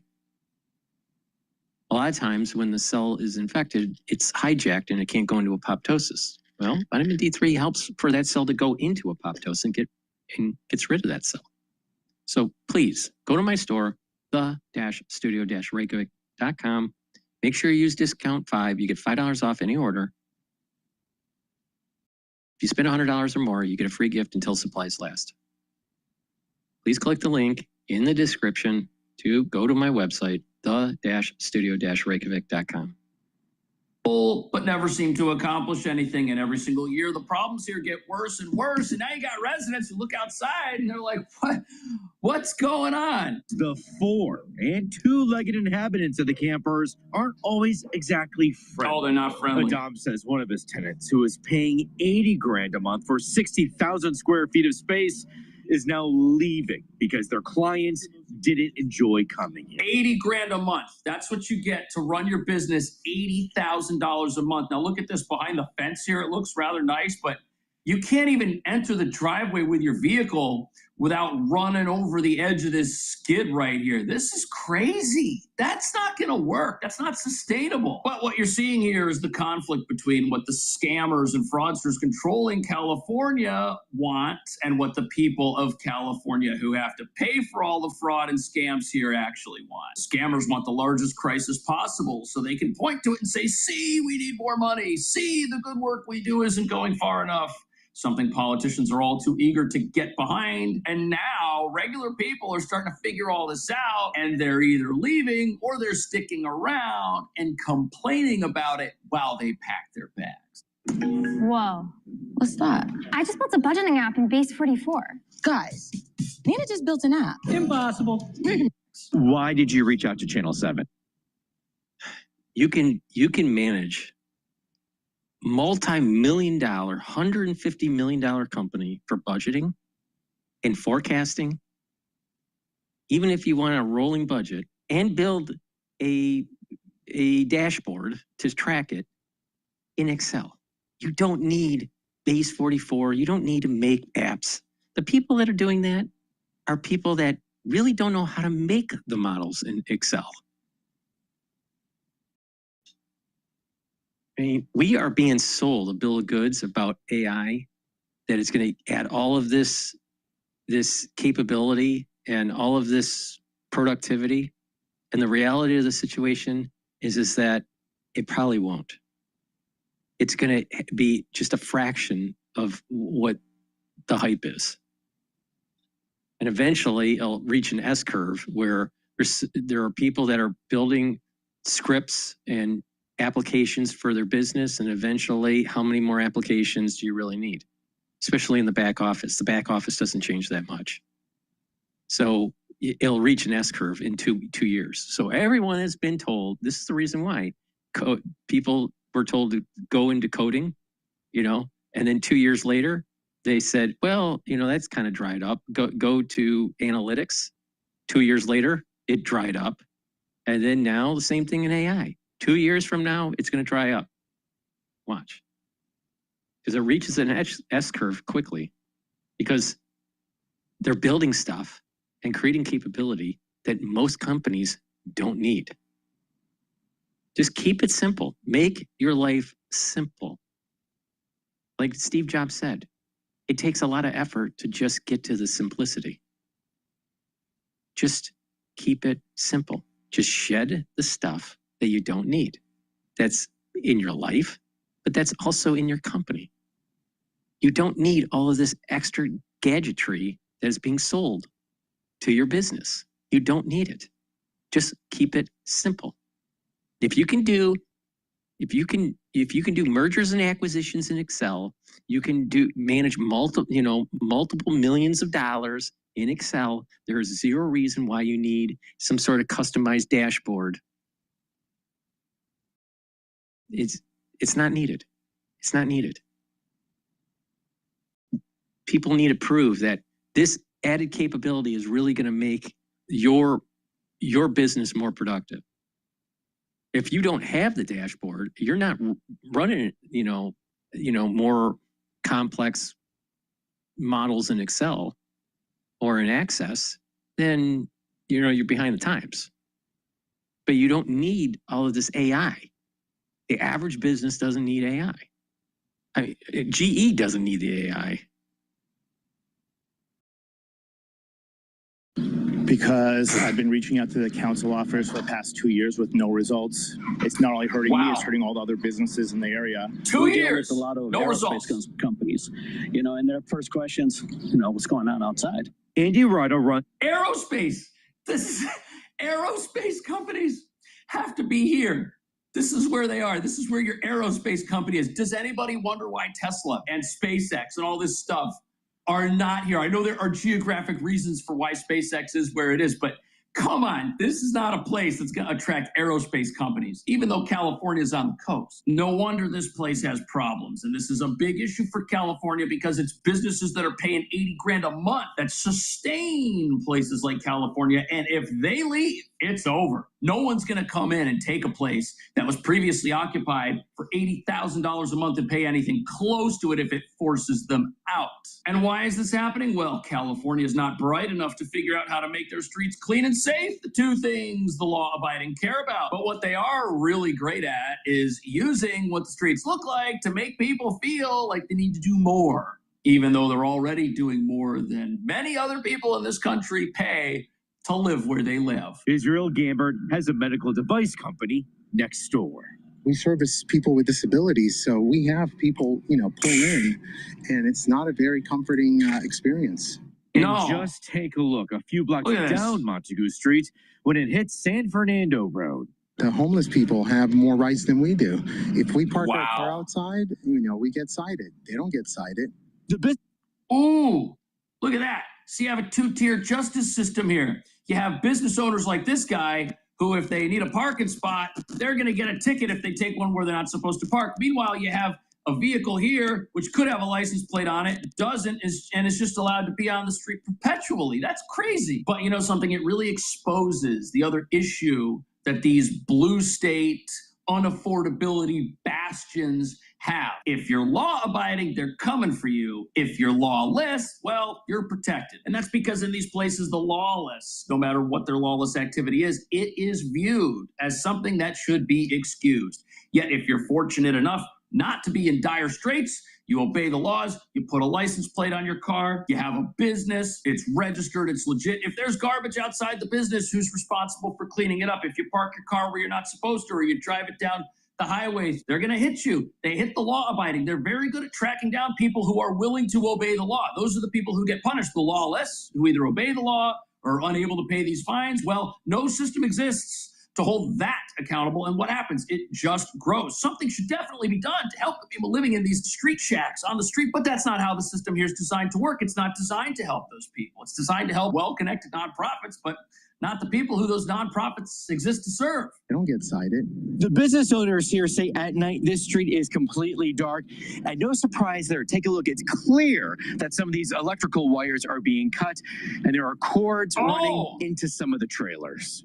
With utility cords now rerouted across the street and street lights rewired, rubbish Look at this. and cooking cords. What's going on here? You have people tapping into the power grid to power things on the street, which is completely illegal, and it's just allowed to go on. That's just allowed to happen. That's very dangerous. And what does that do to people's electric bills? You've got the law-abiding who are living in a home or have a business which has a utility bill, and if the power company's getting robbed between where the power comes from and where their business is, guess whose rates are going to be higher? All the people that live in these neighborhoods. So you're pinching the law-abiding every way possible. You've got crime that's out of control. You've got a homeless industrial complex. This is the problem with socialism. This is the problem with God, country, and family being eroded. If you do not hold true to the ideals of the Enlightenment, this is what happens. This is why it's so important that we stop socialism. We stop communism. We need people to get their act together. And when there's a structural problem in terms of unemployment, when the next recession comes, and we don't know when it will, but when it does, it's most likely going to be structural. It's not going to be cyclical. So you're going to have more of this problem.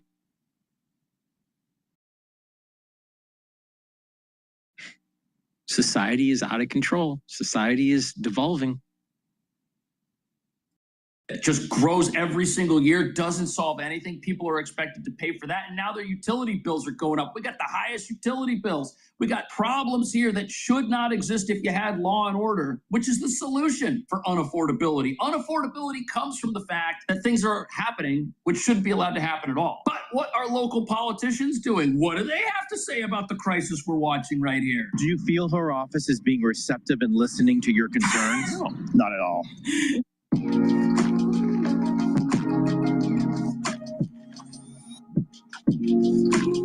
Well, that's contrary to the actual work of what we've delivered in that area. What work? The council member says her office has helped move 67 people from 22 RVs along this long row. Look, I see a lot of RVs here. 67 people might sound like a lot. I'm glad they helped someone, but they're not doing enough. They need to do more. But the problem is their policies don't allow them to do more. In many of these places, they've got policies that just allow people to live on the streets full time. And that right there is inhumane. It's done in the name of humanity, telling people, hey, you can live on the streets as long as you want. You can live in the subway in New York. You can live in an RV in California. We're just going to let you do that. We believe in freedom and autonomy. Meanwhile, the folks that are living in these situations, they don't know that there are better options out there for them. And they may be in a situation where they think that those options are wrong for them, and nobody is allowed to stage an intervention and do what you or I would do if we had a family member that was living in a situation like this. If we had a family member that was living in an RV in California, we would fly over there and we would get them out of there. We would help them.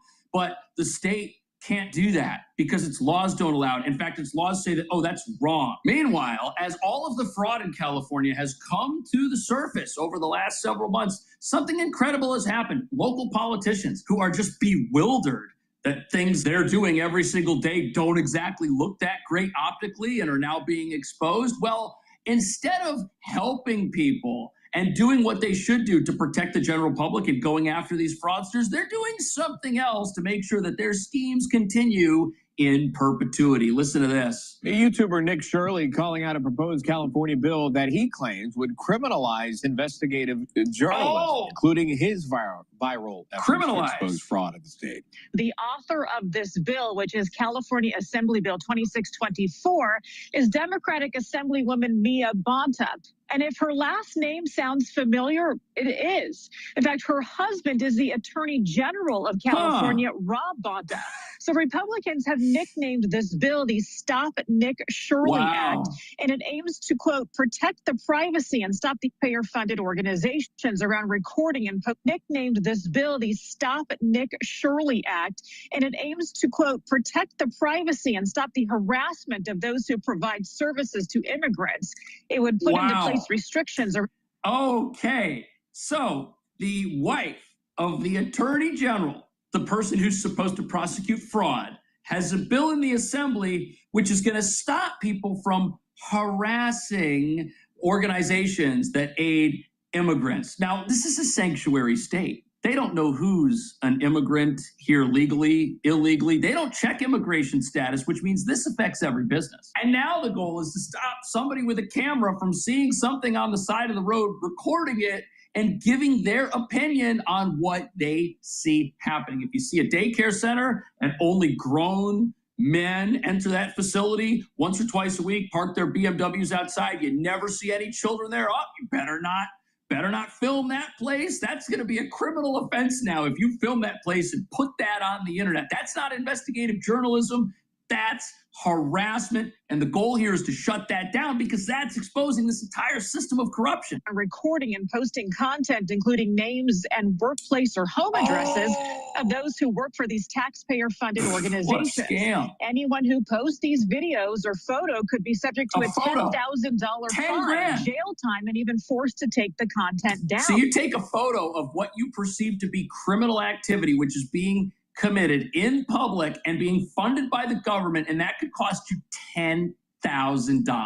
Nick Shirley, who built a large online following investigative alleged fraud, says the bill could end up criminalizing investigative journalism. That's what it does. For instance, if this bill is passed, the Quality Learning Center that was in Minnesota would be protected from being exposed. Wow. That is absolutely crazy. That's wild.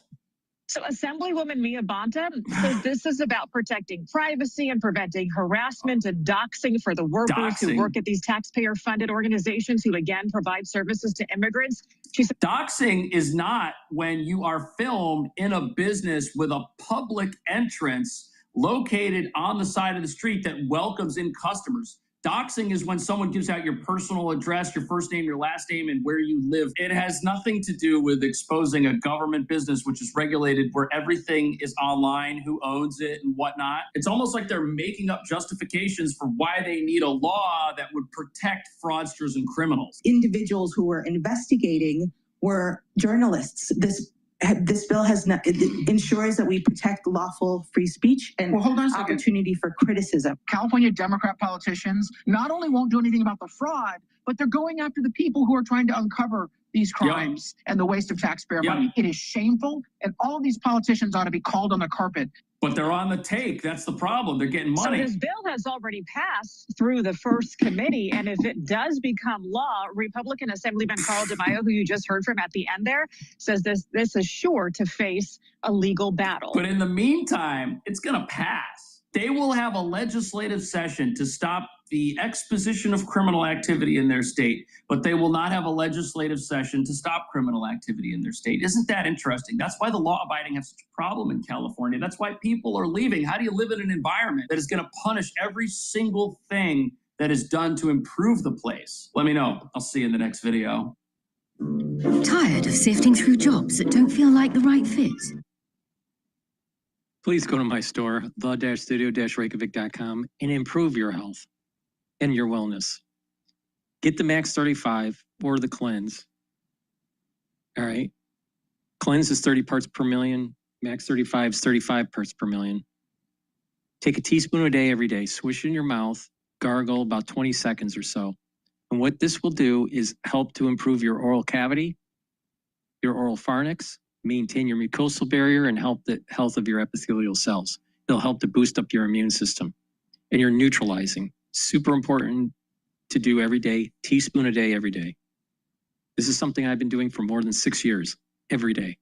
If you're not feeling well because of a cold, or you've been cleaning in the yard or in the garage and you're exposed to dust, take a tablespoon or two and help to neutralize. Super important, especially during the cold season. So please go to my store, the-studio-reykjavik.com, get the Max 35 or the cleanse, and boost up that immune system. And it's part of my anti-aging protocol. And that anti-aging protocol, the foundation, probiotics, and the multivitamin on my store. The first pillar, the Max 35 or cleanse. Second pillar, C60. Third pillar, turmeric, ashwagandha, and lignans. And the fourth pillar, Boomer Boost. And when you do that every day, you're slowing down the aging process radically, all right? Because you got all the ingredients, everything you're attacking, you're getting high concentrations to help to slow down that aging process and get healthy. So please go to my store, the-studio-reykjavik.com. And a little trick, if you're having a breathing problem, guess what? Take a tablespoon or so of Max 35 and gargle and then swallow, all right? And then after that, take the C60. Take a teaspoon of the C60, and what you're going to be noticing is that you're neutralizing and you're starting to bring down inflammation. And when you're doing that, the bronchioles will actually open up and you'll be able to breathe a little bit better. All right? So please go to my store, the-studio-reykjavik.com, and take my advice. You'll slow down the aging process. Make sure you use discount 5 and you get $5 off any order. If you spend $100 or more, you get a free gift until supplies last. And don't you want free gifts? I'm sure you do. Please go to my store and get the lozenges and the drops. You can get Orange Splash lozenges and the Manuka honey, very high quality. They are made from structural nanosilver. The moment you have that throat irritation, take them right away. Cold season or the allergy season, or even if you're just spring cleaning your house. And the drops, you can get it in honey and lemon or in cherry flavor. You spend $100 or more, you get a free gift. And you like free gifts, don't you? So please go to my store, the-studio-reykjavik.com, and get the great products that I offer. All right. Trump has stated a new deadline. So let's listen into it live now. Looking for a way to get a U.S. green card without depending on an employer to sponsor you? Many highly educated... I do want to bring in Fleur Hassan Ahun. She is Israel's special envoy for trade and innovation. Joining us live here on Live Now from Fox. Thank you so much for taking the time this morning. I appreciate it. Thank you, Christine. I want to start with President Trump extending the ceasefire indefinitely. What does that actually signal? Is that a genuine effort to de-escalate or a pause to regroup? Well, I actually think it's very strategic because what President Trump has managed to do, people don't give him enough credit, is he's flipped the dynamic. In the past, with other presidents and other governments and other world leaders, Iran always had time on their side. They kept pushing things, they kept lying, they kept negotiating, they kept getting to the edge until they would negotiate again. And what President Trump has done is flipped the script so that now time is not on their side because of the blockade of the Straits of Hormuz, which is their main way of bringing in any type of resources, any type of money. Their only economy is an energy export economy. That is what funds their terrorism. That is what funds their terrorist infrastructure. And what President Trump has done is basically blocked their only way of having an income. And so it's okay that President Trump wants to extend the ceasefire because the ceasefire right now and the blockade is only working against them. 3 to 5 days for the talks. U.S. is extending this ceasefire. Why suspend Vice President J.D. Vance's trip to Pakistan? Does that suggest diplomacy might be stalling there behind the scenes? Well, the Iranian regime didn't confirm that they were going to be going to Islamabad. So why would the vice president show up when there's a risk or there was actually a statement that they weren't showing up? That would be terrible. So ultimately, what's really happening is incredible. Iran, the Islamic Republic of Iran, is still up a very tall tree, and they don't realize that they don't have a lot of cards left. And like I said, time is not on their side. And so President Trump can keep extending the ceasefire as long as he keeps the blockade. The Islamic Republic is really losing any leverage for any future negotiations. Now, also of note here, Iran acknowledged the extension, but stopped short of committing to talks. How should we interpret Tehran's hesitation right now? I know we've touched on this a little bit here, but just diving a little bit deeper for our viewers. Sure. Well, you know, what everybody's saying, what everybody's reporting is that nobody knows who exactly is in charge, or at least that the leadership there is split, that you have the IRGC, which is the military commanders. I mean, most of them were eliminated by America and Israel. But whoever's left, they're the hardliners. And then you have some of the political leadership that is trying to find a way to keep the negotiations alive, because they understand the position that the Islamic Republic is in. The hardliners, we don't know what's going on with them. We don't even know if Mujtaba Khamenei, who's supposedly the supreme leader, we don't even know if he's alive. In the last 24 hours, there were reports that he's dead, but they're trying to keep it quiet because that, again, brings down their leverage for the negotiations. So ultimately what we see, whatever way you want to look at this, is a weakening of the leadership of the Islamic Republic of Iran. A split, a divide is also essentially a weakening. And if it is that the hardliners are in charge and they're still up this very tall tree, they're only going to end up being cut down from that tree by President Trump and this current strategy. And continuing to talk about these talks, taking a live look there out of Pakistan this morning. So Pakistan set to host those negotiations. How significant is it that Iran hasn't agreed to show up in Islamabad? If you're not using a business travel platform like Navan, you're really missing out. Hi, I'm Ellie, and I'm the People Operations Specialist at St. Well, I don't think it's a surprise to anyone. I think, Pakistan is really trying to remain relevant, trying to remain an honest broker.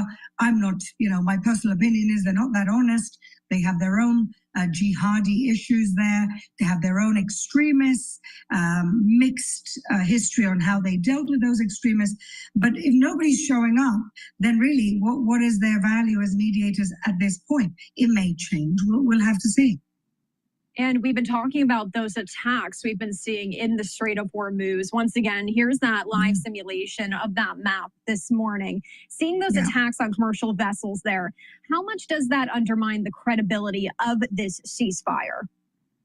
Well, from my understanding, the American fleet there is making sure that no Iranian Islamic Republic of Iran ships are getting through. They've got an entire shadow fleet because this is sanctioned oil. And so the Americans are doing the job of maintaining the blockade, which strategically is the way to bring down the Islamic Republic to their knees for either future negotiation or hopefully for their fall. Because ultimately, I really don't believe you can make a deal with the devil. It's, it's like if after the Second World War, you started negotiating with the Nazis to see what they were going to keep.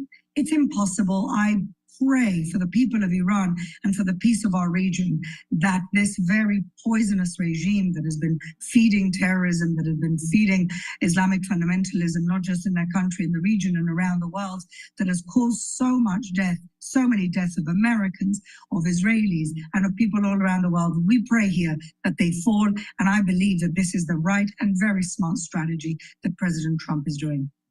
And I wanted to share here with you this post. This is just coming in from Axios, and I just wanted to read it for our viewers. It says, President Trump is giving Iran's warring factions a short window to unify behind a coherent counteroffer or the ceasefire he extended Tuesday ends. 3 U.S. officials sharing that, saying President Trump is willing to give another 3 to 5 days of ceasefire to allow the Iranians to get their expletive together. That's one U.S. source speaking on the matter. It's not going to be open-ended. What are your thoughts in response to that post here that is just coming in from Axios?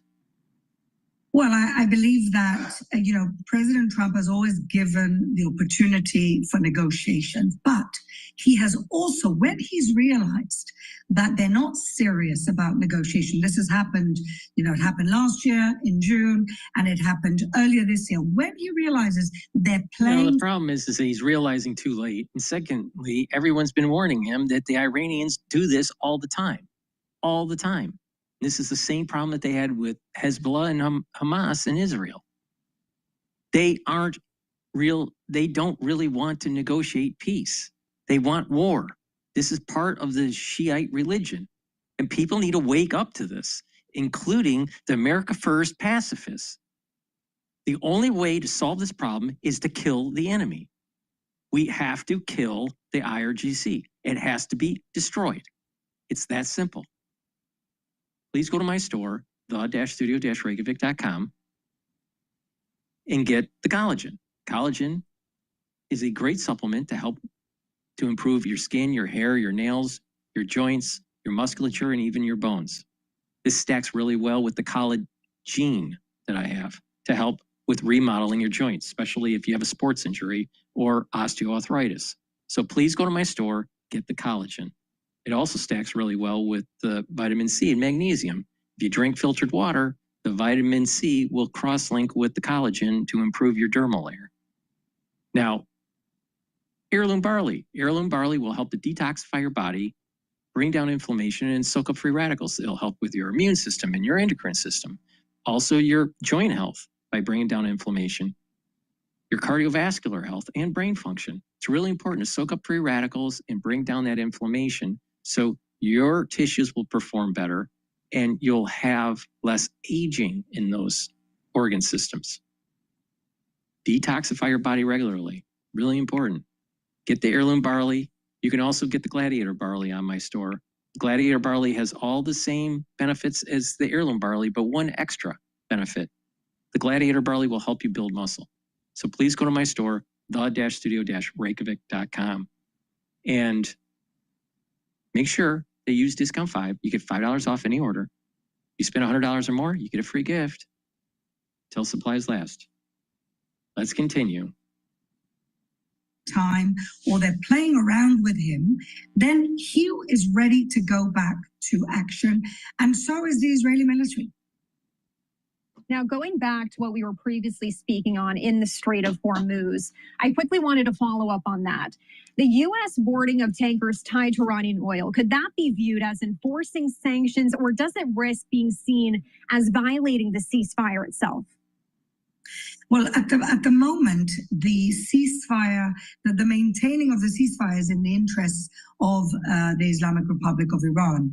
I'm not sure that it's in their interest for America and Israel to go back to active conflict. And so what President Trump is doing is what he said he would do, which is maintaining and enforcing that blockade.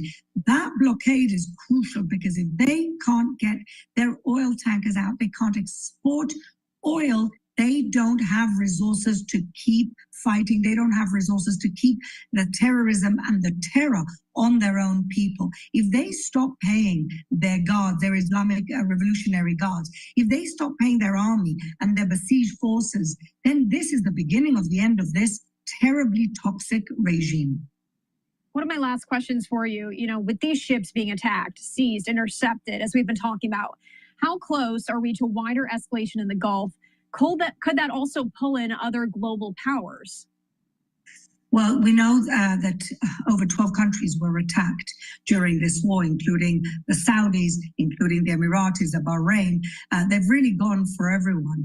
And so I think that everybody is I believe there's consensus in this region that we have to deal with this now. If we don't deal with this now, all we're doing is kicking down the can for the future generations in the region, but also all around the world. And so I believe that President Trump has put together an incredible coalition. Everybody's working in their own way. We may not be seeing Saudi troops on the ground, but the Saudis are very much behind the enforcing of this blockade. They're finding, in fact, alternative routes to take away the strategic value of the Straits of Hormuz. Other countries are also looking for different strategic routes. And so all this is doing is weakening the Islamic Republic of Iran, that terrible regime. That's what this is all doing. Fleur, is there anything else you want to add about this? I know we've touched on a lot, and as always, this is just a very fluid debate. We're going to go to another maybe there's some breaking news here. Philip Morris shares climb. Unbelievable. If you've noticed that on X, there seems to be posts of people smoking more often, I suspect that there's almost like this marketing strategy within X to get people to smoke more. And that would help with Philip Morris's stock.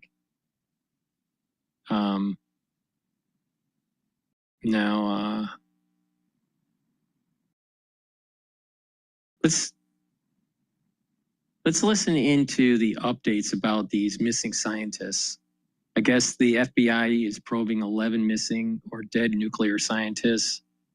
Also, what was really strange, and if you paid attention to any shows on the History Channel on UFOs, this David Wilcox, I believe his name, he's pretty famous for UFOlogy and ancient alien theory and all this stuff. He committed suicide, I believe it was yesterday, shortly after his podcast. So very strange, and why he would have committed suicide.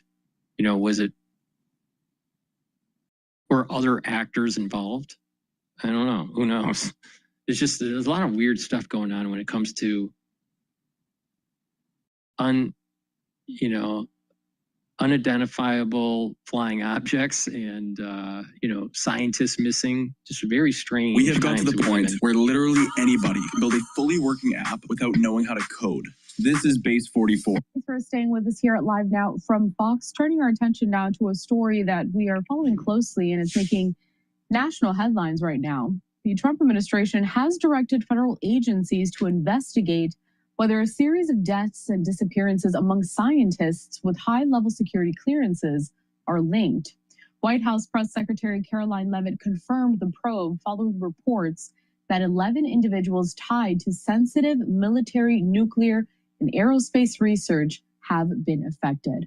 A lot to discuss. So joining us next onto the program is Randy Sutton. He is a retired Las Vegas police lieutenant and also founder of the Wounded Blue. Randy, good morning. Good morning. So, Randy, we were talking a little bit behind the scenes here. This story, quite fascinating. A lot of people are focused on this. I need to hear your thoughts, though. 11 scientists working on high-level research with high-level clearance. What sticks out to you now that you know that the White House is launching an official probe? You know, this is a really interesting situation. I don't believe we've seen this quite literally ever before. What began as some internet chatter has now developed into a full-blown investigation by some of the largest federal agencies in the country. We're talking about the FBI will be taking the lead, as it should. But other agencies will be involved. Department of Defense, there will be the Department of Energy. Any federal agency that has lost someone, or that someone has been connected to that has either been deceased. There are some that have been unsolved murders. Others have been tragic accidents that may or may not be accidents. And so they're going to be looking for any connection. And this is a big investigation. There's a lot of work to be done here and will require a lot of resources. Now, without a shadow of a doubt, over the time period that we're talking about, people will die. That's the natural way of things. And we don't want to be paranoid here, but it is, as a law enforcement professional, we really don't believe in coincidences. So this is something that needs to be looked at, and that means a fresh set of eyes on all these investigations. I want to bring up a social media post courtesy of Fox News. It includes a map of the last known locations of all of those scientists. House Oversight Chair James Comer telling Fox also there's a high possibility that something sinister is taking place here. So, I mean, when we look at this map, and we're going to bring it up here full, Randy, and we see that this has taken place across the country, there's not really a central location here that would offer that, I guess, really secure link that is possibly what's being looked at here. As we follow this investigation, what sticks out to you possibly from the dates, the locations? Well, the randomness here is what really sticks out to me. And, you know, if you look at a large-scale investigation, let's look at serial killers. You know, how some serial killers literally have been able to go for decades without being discovered because of different locations. You know, when you have different jurisdictions doing investigations, very often these investigations don't cross-reference because these agencies aren't talking to each other. And in a situation like this, where you have multiple agencies in multiple locations all over the country, to put a pattern together is really, really challenging. So this is going to be a very challenging investigation for the FBI and these other agencies. When we also talk about the 11 scientists that we're discussing here, you mentioned something right off the top, which is that some of them are dead at this time, as some were killed. Others are missing. What's the purpose of linking missing person cases with also deceased cases? What are these initial, I guess, links that would have investigators say all of this needs to be looked at together instead of separately?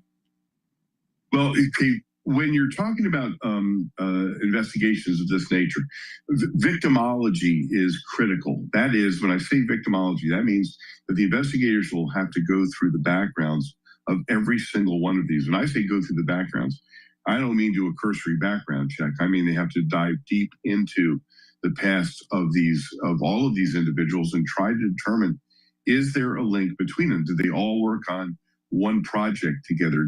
What possible a connection could there be to all of these men and women? And that's going to be a critical component.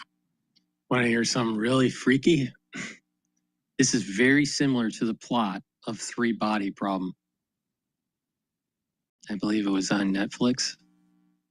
And the Three Body Problem, you had scientists that all of a sudden were being killed off mysteriously. No one knew why. And what it was is alien invasion, and the aliens were having humans that were aligned with the aliens to kill off these scientists. The reason why they were killing off the scientists is that the aliens were worried that humans would have technology that surpassed their technology. So with that, I don't think that aliens are invading the United States. All right. That's not the point I'm making. But I would not be surprised that some faction, some group that is either aligned with a foreign power or they're not aligned at all with a foreign power, that are like above foreign powers, like a secret society or a secret group that's concerned about the technological progress that is happening in the United States, and they're trying to retard it, to slow it down, to inhibit it by having these scientists killed. Very similar to the Three Body Problem that was taking place in the series. To this investigation. We were just showcasing there some of the photos of those scientists that are coming here into question. We had mentioned that they have a high security clearance, Randy. What does that mean initially? And also, when someone is issued a high security clearance, for example, what kind of security measures are taken, if any, to try to protect such individuals that know highly sensitive information? Well, in reality, unless they are in really, really super secret stuff, there is nothing to provide security for them. Many of these people, remember, they were no longer employed. They're retired people. So they would no longer be working actively. And of course, that throws another wrench into this investigation. Besides the geographical challenges, these are working for different agencies. I mean, it looks like what they really do have in common is their security clearances. But they need to look and see if there are any connections between one or more of these men and women. And then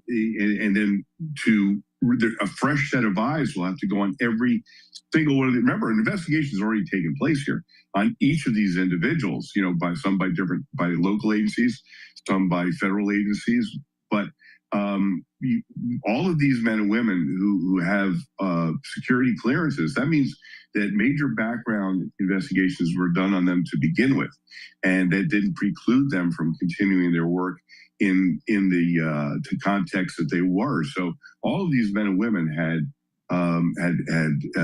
clearances, and so their backgrounds have already been done in order to obtain those clearances, and they're updated. So they're going to be looking at all of the backgrounds of these men and women. The White House has promised a transparent investigation, with Press Secretary Leavitt noting that, quote, no stone will be left unturned. And Randy, because there is so much interest in this case, it could be assumed that a lot of people are going to want answers, and quickly. They're going to want to know each step of this. But realistically, with a case this large, how much would the public be able to learn as it continues? And also, what would investigators be willing to divulge to get the public's help, possibly? Well, they're not going to be divulging a lot of information to begin with. I can tell you that right now, nor should they. And as you said, this is a massive investigation. Look at the number of people involved. Look at the different locations. The resources that are going to have to be devoted to this are extremely challenging. They're going to have to choose which agencies are going to be playing the roles that they're going to be playing, which are going to be, leading the investigation. And then you have the politics of this as well. We have politicians involved, and they're going to request and maybe demand things be uncovered to the public that may be challenging for law enforcement to do. You can't conduct these investigations in a vacuum. But these investigators and the agencies have to weigh what the need is for the public need to know, and then balance that with keeping these investigations as secret as possible.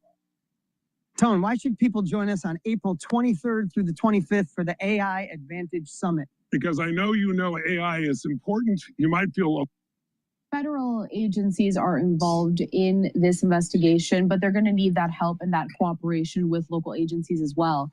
Randy, can you walk us through how involved these local agencies are going to be, and which steps possibly they would take over, and really how that entire process of coordinating with the FBI works? Yeah, the coordination part is going to be the most challenging here. So each of these cases were probably investigated by local law enforcement first. When you look at for instance, the missing persons, that would be done by the local agency. But then other agencies may have been brought in as well.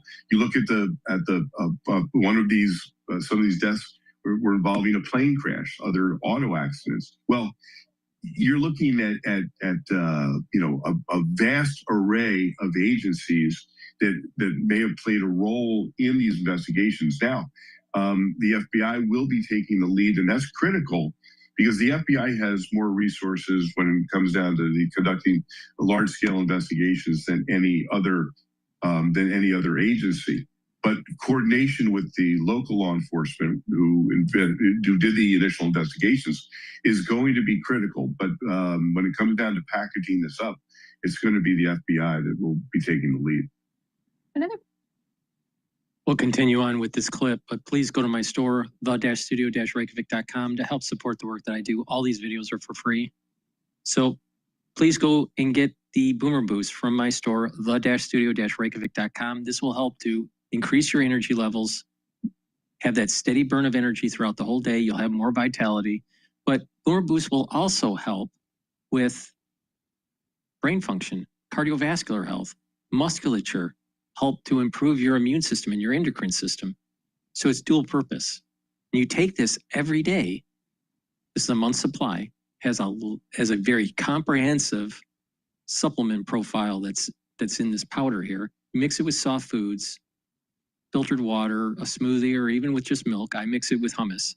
But take it every day, and you have the ingredients to slow down the aging process, and you'll have energy and vitality. And you're soaking up those free radicals, and you're helping control your A1C levels. Super important. So please go to my store, get the Boomer Boost, and take it every day. You can stack it with the heirloom barley or the gladiator barley for synergistic effects. In addition, please go to my store and get the Clarity Factor. This is a very powerful neurostack, and you can stack it with the Boomer Boost.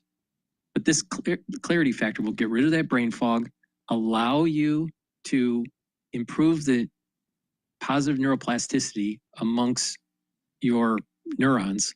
You'll be able to think faster, and you'll have better memory. You take this regularly, preferably every day, drink it with filtered water, and you're going to improve your cognition.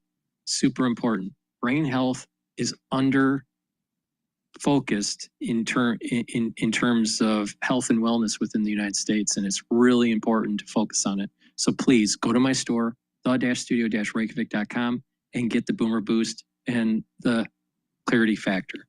If you spend $100 or more, you get a free gift until supplies last, and make sure you use discount 5. I want you to save some money, all right? Take my supplements, you take them regularly, and it'll help to slow down the aging process. I am the most comprehensive person on this subject with the best price point, all right? So if you follow my advice, you will get healthy. So please go to my store, the-studio-reykjavik.com. Really involving this is, you know, the FBI, it investigates missing persons cases, also local agencies as well. Is there anything that is particularly different when we talk about people who are missing that, again, have that high security clearance, that really have a lot of sensitive information? Are these investigations treated differently than, let's say, a normal person that would go missing? Yes, absolutely. Especially when you're looking at, this began as some internet chatter, right? And the theories, the conspiracy theories are multiple, and that's going to actually create some muddiness around the investigation, because the investigators are going to have to look at try and peel away the fact from the fiction. Because there will be a lot of, there'll be a lot of internet detectives working on this and probably, giving information. And believe me, even in smaller investigations, when the internet's involved, it can be very challenging to separate the wheat from the chaff, so to speak. But the local investigators that were participants in each of these separate investigations, all of the documentation, all of the investigative reports, all of the interviews with the investigators. This is a massive challenge, and there may be something to it, or unfortunately, the reality is that this may be a series of coincidences. And while that is going to be hard to swallow for a lot of people, they have to look at this, with a non-jaundiced eye, and try to determine what is the truth. And there may be some of these individuals, we have unsolved murders involved here. That's a good thing that there will be fresh eyes on these investigations, because those are the ones that, and the missing persons investigations are really, really challenging for all of these investigators. Something that you mentioned is that this has started with online chatter. A lot of people at home trying to put the pieces together here because it is very interesting, this story, especially when you're talking about such a vast group of people that are dead. You ever wonder why these people at home have to play like detective, like they have to play Sherlock Holmes? Why don't they just like focus on their life and making it better instead of, playing detective?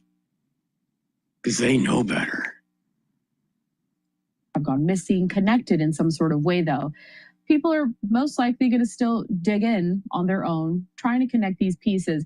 If they were to want to help investigators on this case, what would be your best advice to people that, may think they have a tip or some kind of lead to push this along? Finance the old way. Finance the ramp way. Parents of children who play Roblox. If your child was sexually exploited, abused, or pressured to well, since the FBI is the major agency that's going to be doing these investigations, you would want to contact the FBI. There will probably be in the not too distant future a phone number that is being given out by investigators that request anyone that has information to contact a specific number or a specific website that will try and move these the people that want to participate or believe they have information to channel it through that. But I think that you're absolutely right when you say there's massive interest in this from all over, not just in the United States, but all over the world, because this is such a fascinating case. Just putting up this map briefly here because, possibly anyone that has been in these areas during these specific time periods could have remembered something. Randy, as you mentioned, this is very fascinating to say the least. This story, the investigation is ongoing. Federal authorities now involved here. Is there anything else that you would like to add? Right off the top, you had said that you don't think you've ever seen anything like this. So something that you want our viewers to keep in mind as, again, we watch for these developments as this investigation progresses, and also just so we don't get lost in whatever kind of theories could be set out there, and really to keep us focused on what actually may have happened. Oh, this is going to be a challenge for the United States government because now that the president has weighed in, Comer's weighed in,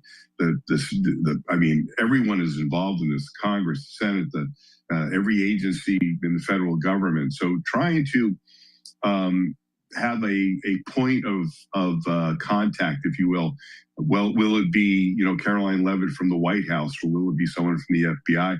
But there does have to be a central command, if you will, that gives the information in a coherent fashion, so that it does make sense, and that people are given what they can be told. But this is a long-term thing. This is not a month-long investigation. This investigation could take years.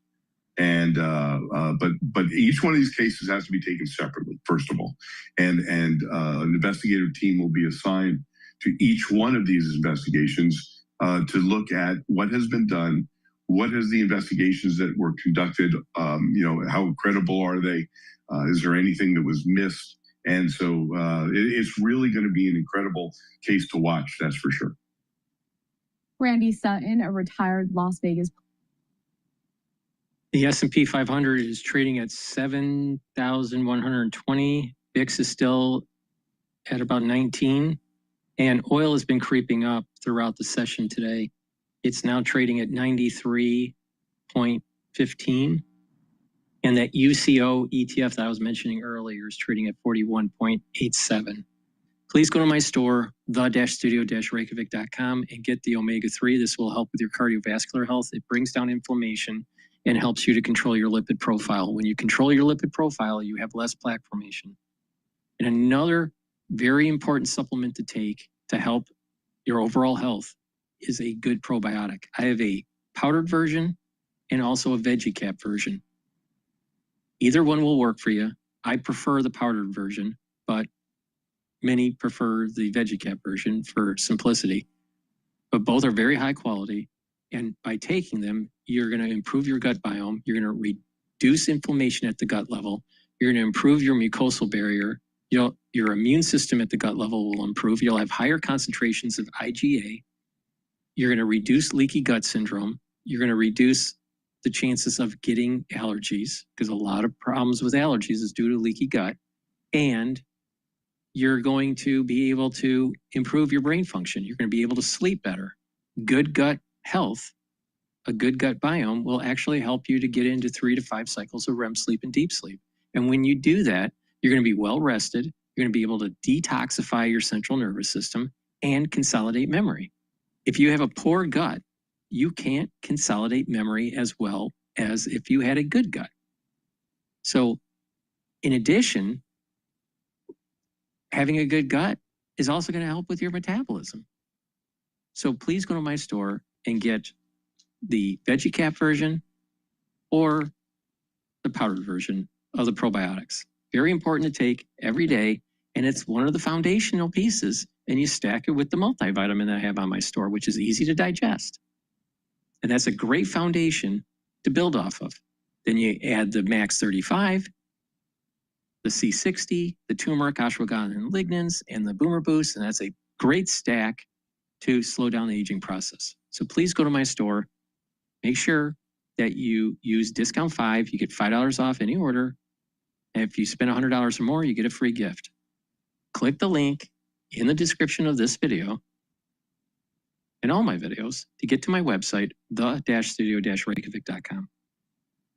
All right, now what we're going to do is let's listen in on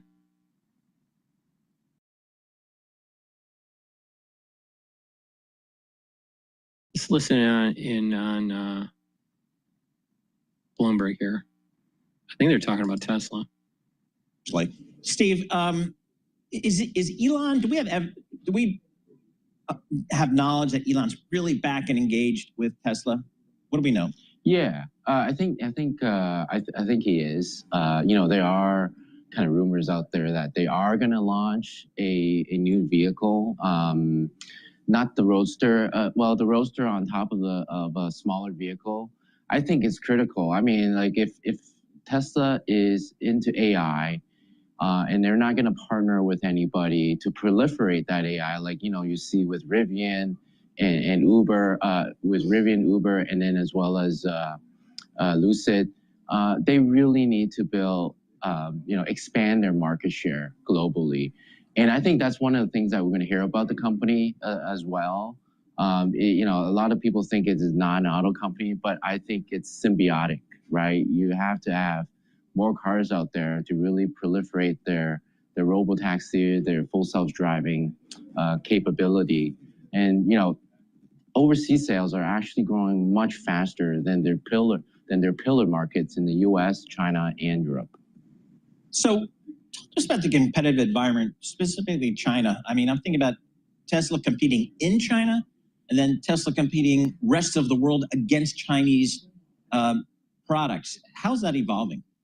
That's a good point. We actually published a piece of research out recently that we think global automakers are actually leveraging the low cost,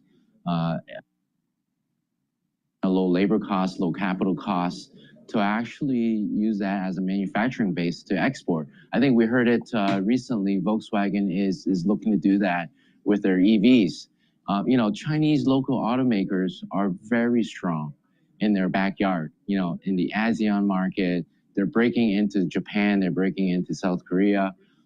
Look, I think there's an opportunity here to use China to build low-cost vehicles, offer them at a competitive price, and really compete with the Chinese in their own backyard. Now, I mean, I guess if I were an investor in, I don't say a Volkswagen, I'd be a little concerned at this time in history to be making investments in China, to be partnering up with Chinese companies. How are investors getting comfortable with that? They really don't need to, because if you look at the last 5 to 8 years, the legacy automakers, foreign legacy automakers have been losing quite a bit of market share, right, in China to the local makes, and they still have the capacity, plant floor. They're not using it. They're empty, so they can actually recondition those, retool those, actually build cars and use China as an export base. What's the here in the U.S.? What's the state of the charging network? Because for a lot of people that was and I think to certain industries still is a gating issue.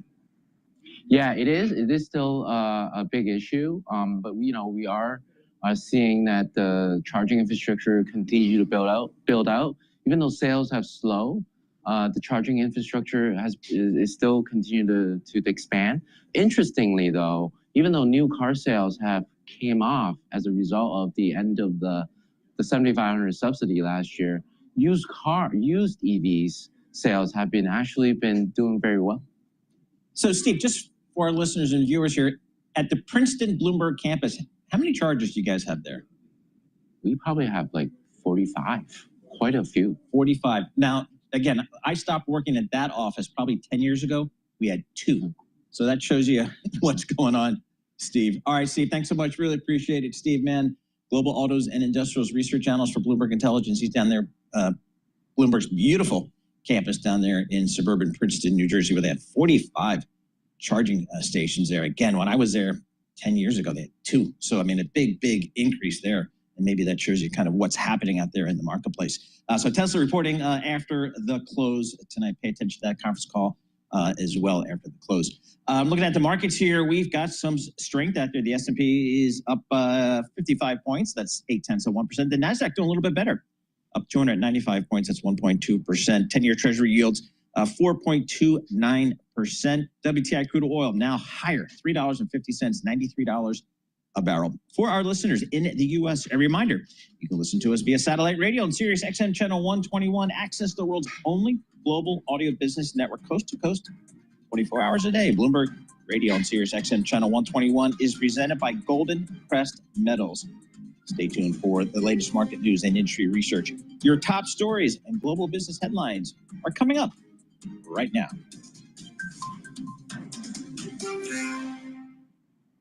All righty.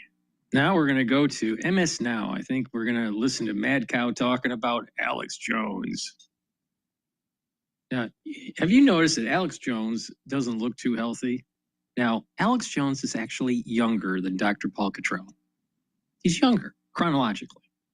Biologically, not so much. Now, obviously, his supplements aren't working for him. Now, if you take a look at what I'm doing, if you follow my advice, you're going to actually slow down the aging process. Now, we're targeting, with my particular protocol, we're targeting all the major pressure points of what is causing aging. And if you follow my advice, you're going to be able to slow that down and you'll be healthier in your geriatric years. So you don't have to be dependent on pharmacopoeia. So you'll actually have a better life and you'll be able to have money to actually use for your retirement instead of just giving it to physicians for all these healthcare bills and all this stuff. So invest in your body just as much as you have to invest in your retirement. Because if you don't, you're going to have problems. And once you get into pharmacopoeia, guess what? You're going to have side effects and you're going to have further deterioration. Because the bottom line is this: allopathic medicine has a tendency to make things worse in the long run, not better. So please go to my store, the-studio-reykjavik.com.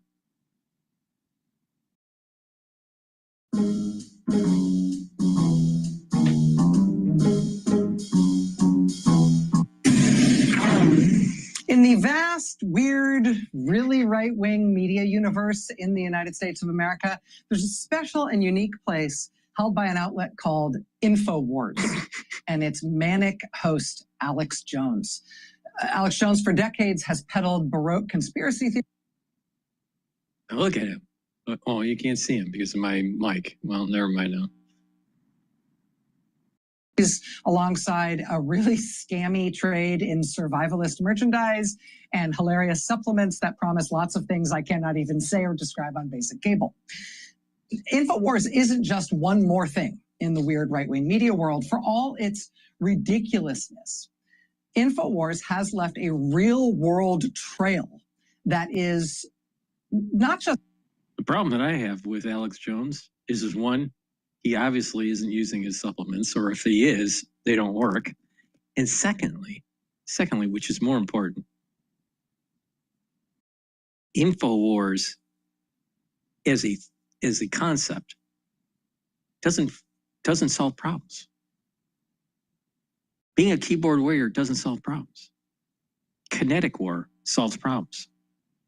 All right? And it's important to inform the public of what's going on, but we're already beyond that point. If you need to get informed, you're so late to the party that you're hopeless. So it's not about getting informed. It's about how do you solve the problem? And when it comes to what has been going on with losing our constitutional freedoms, what is going on with the bombardment of society and degrading our health, what is going on with power brokers affecting your financial situation, the only answer is, one, to position yourself so you can correct it, so you are benefiting, that you are being a victim, and protecting those constitutional freedoms. And guess what? To protect those constitutional freedoms means war, means kinetic. It doesn't mean information. This whole information is just a bunch of pacifists just sitting in and typing on keyboards. That's not war. Real war is kinetic. And this is the reason why the America First pacifism is going to fail when it comes to actually solving the problem with Islamic terror. The only way to fight Islamic terror is to actually kill the enemy, not type on a keyboard. Information war is important at a moment in time where you need to inform the public. But we're at the point where we're beyond that. It's kinetic war now. It's in your face, as Stephen Bannon says, the grill's in your face. It's time to, act. Next man up, whatever. That's what's happening here. Because if you're just going to continue on with the information war, quote, information wars, all right, then you just really have a bunch of pacifists. Kinetic war. Did we stop the nefarious acts of certain scientists that were involved in the early part of this decade? No. Why? So the labs are still there. Because information warriors don't get things done. It's about kinetic war. All wars have been won because of kinetic means, not information. And this is the reason why InfoWars it has failed their, quote, mission statement. Our constitutional freedoms, are they more secure or less secure since InfoWars? They're less secure. More people have listened to Alex Jones, has listened to InfoWars, but our actual freedoms, our constitutional freedoms, have been eroded. Why? It's not Alex Jones's fault. It's the fault of the concept. InfoWars don't win wars. Kinetic means wins wars. So we have a bunch of pacifists now that aren't willing to actually fight for the country. We have a bunch of pacifists now that don't really want to bolster up the Enlightenment, which is the bedrock of our constitutional republic. Don't be surprised you lose your constitution. Don't be surprised that you have socialism. Don't be surprised that all this stuff will happen. Because everyone wanted to be a keyboard warrior. Info wars don't win wars. Kinetic wars win wars. It has always been like that since the dawn of man, and it will always be like that. So what's happening is this, Alex Jones is imploding. He's imploding. But it was always about him because it's gonzo journalism. Alex Jones found a way to put himself into the news cycle. That's gonzo journalism based on definition. Let's continue with Mad Cow. Now, I'm not a big fan of Mad Cow at all because she's a crazy liberal. She doesn't believe in God, country, and family. She doesn't believe in this country. She wants to step on the American flag, and she has no affinity to our Enlightenment. She believes in a postmodern ethic. Does she care about family? No, she wants more abortions. The United States alone, since 1972, has aborted more than 75 million fetuses. Not 65 million, not 75 million. 65 million fetuses since 1972. Still think that abortion rights are family? No, they're not. It's actually, it's a cult of death. So, no, I'm not for Mad Cow or MS Now. But the thing is that Alex Jones didn't solve the problem with his information war. Didn't solve the problem at all. You actually have less, you have more people informed, but you have less constitutional freedoms because no one wanted to act. Well, the only way is to act. You got to have kinetic means, not potential means. You got to move forward. You got to win on the battlefield. All right? Information war. What bunch of horse shit. And so everything that's happening to Alex Jones, he deserves. All this negative things that are happening with him, because he's a gonzo journalist that didn't solve the problem and made millions in doing it. Millions. His life, even though he's bankrupt and all this stuff, he has millions of dollars. He's living a very nice life, way better than your life. Now, he was trying to inform the public of news from a certain perspective. And because we have freedom of press, he has that right. But he's a gonzo journalist. And people need to realize that we're at a moment in time in our human development, in our country's history, that information war doesn't work. Kinetic war works.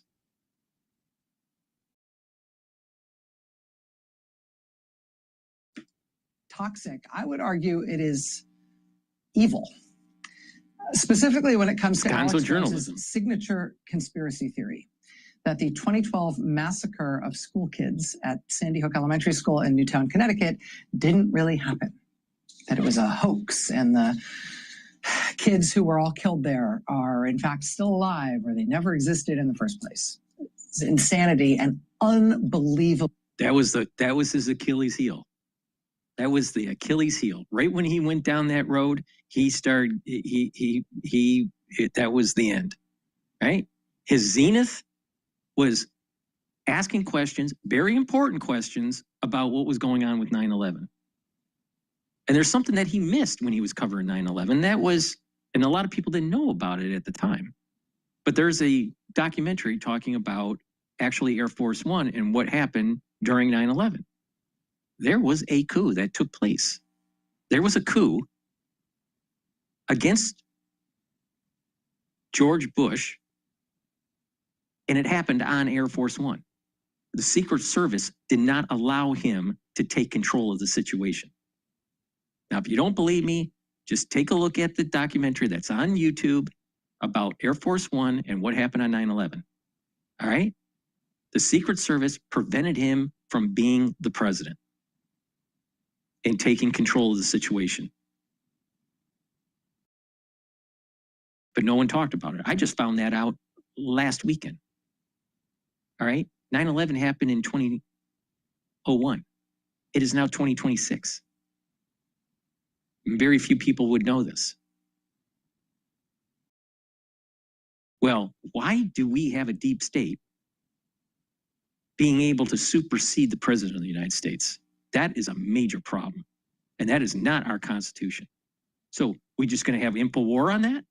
Or are we going to galvanize as a society and say that is unacceptable and it should never happen? No, we won't.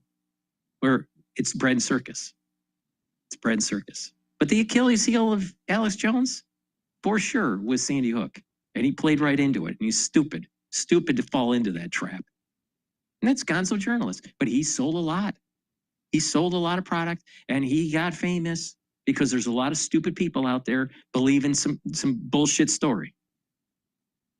Meanwhile, other things were happening. Like what happened at Sandy Hook was a travesty and it hurt a lot of families.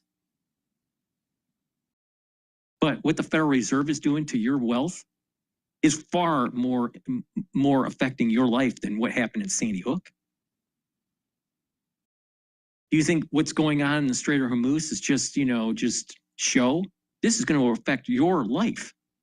What's going on with artificial intelligence and the structural unemployment that could ensue?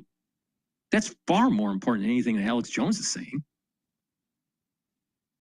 And those are real, tangible things that will affect your pocketbook, your life, your retirement, your health. These things that are happening. What about the nanoplastics and the microplastics that are in your environment that are affecting your brain? Early onset of dementia because of plastic consumption. These nanoplastics that are in everything. It's also affecting your heart. You take autopsies and take a look at the tissues and these nanoplastics and microplastics are there, causing early onset of diseases. That's way more important than Sandy Hook. But you got all these people out there, America First pacifists that, want to play Sherlock fucking Holmes. And what do? They don't pay attention to the real stuff that's happening. Oh, the Federal Reserve, is doing nefarious things. Yeah, they are. Oh, we got to go back to the gold standard. No, we can't. You know why? Because it would be deflationary because we don't have enough gold. When you have a growing economy and you have a fixed monetary base, it's actually deflationary. So don't be stupid. So, people don't even look at the things properly because they've been a keyboard warrior for the last 15 years and they're not paying attention to how their life is going to be affected. But there are some things that are virtuous that you need to stand up for and protect. And that's the Enlightenment, our Constitution, and making sure that enemies that can cause existential threats to our life are eliminated. And that is domestic and foreign. You don't do that through InfoWars. You do that through kinetic means.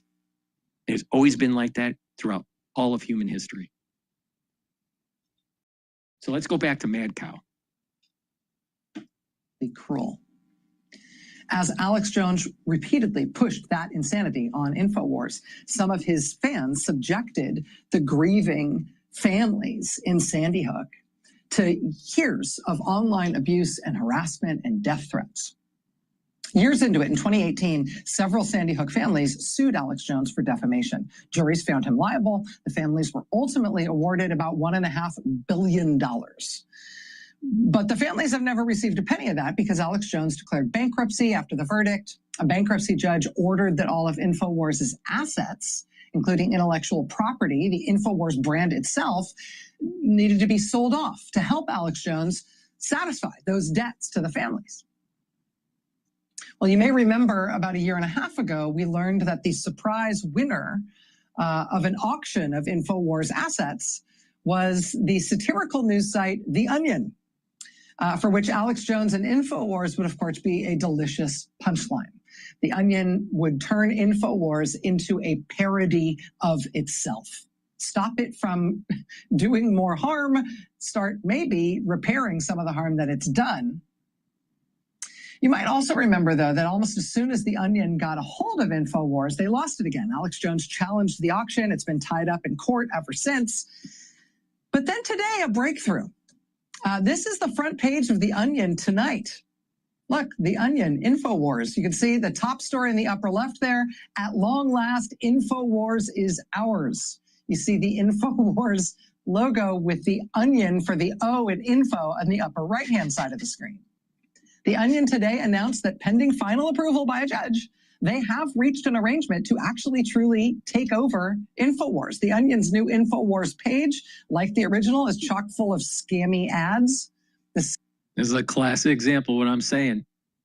You need to put on you need to channel your Caesar, your Julius Caesar and your Machiavelli genetics, all right? It's about kinetic means, not information means. And this is what's going to happen to your life. If you've just focused on just consuming information and not reacting, and not taking charge of and pushing back on things that are just wrong, all right? You need to pursue virtue.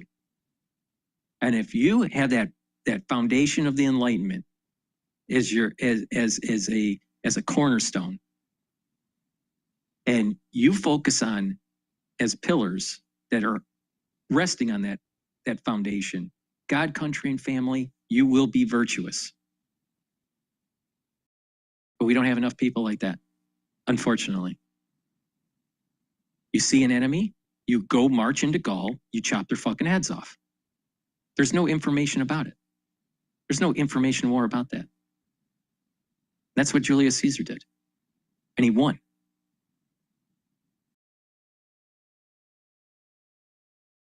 This is what happens when you're a pacifist. This is what happens when you're an American first pacifist. You will lose. You will lose. Any products include a Demon Guard patch, 24-hour holy protection from all dark entities, also Pure O oxygen capsules,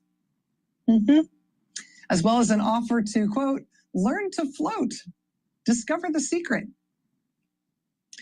This is all meant to do some practical good as well. Proceeds from the new Onion-run InfoWars will go in part towards starting to pay off Alex Jones's incredible debts to the families of Sandy Hook.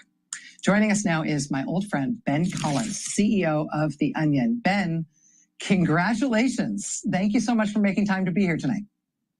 Oh, thank you, Rachel. Now, so people that are listening don't get the wrong impression. I'm a conservative. I do not want socialism in my country. I think mad cow is, out of control.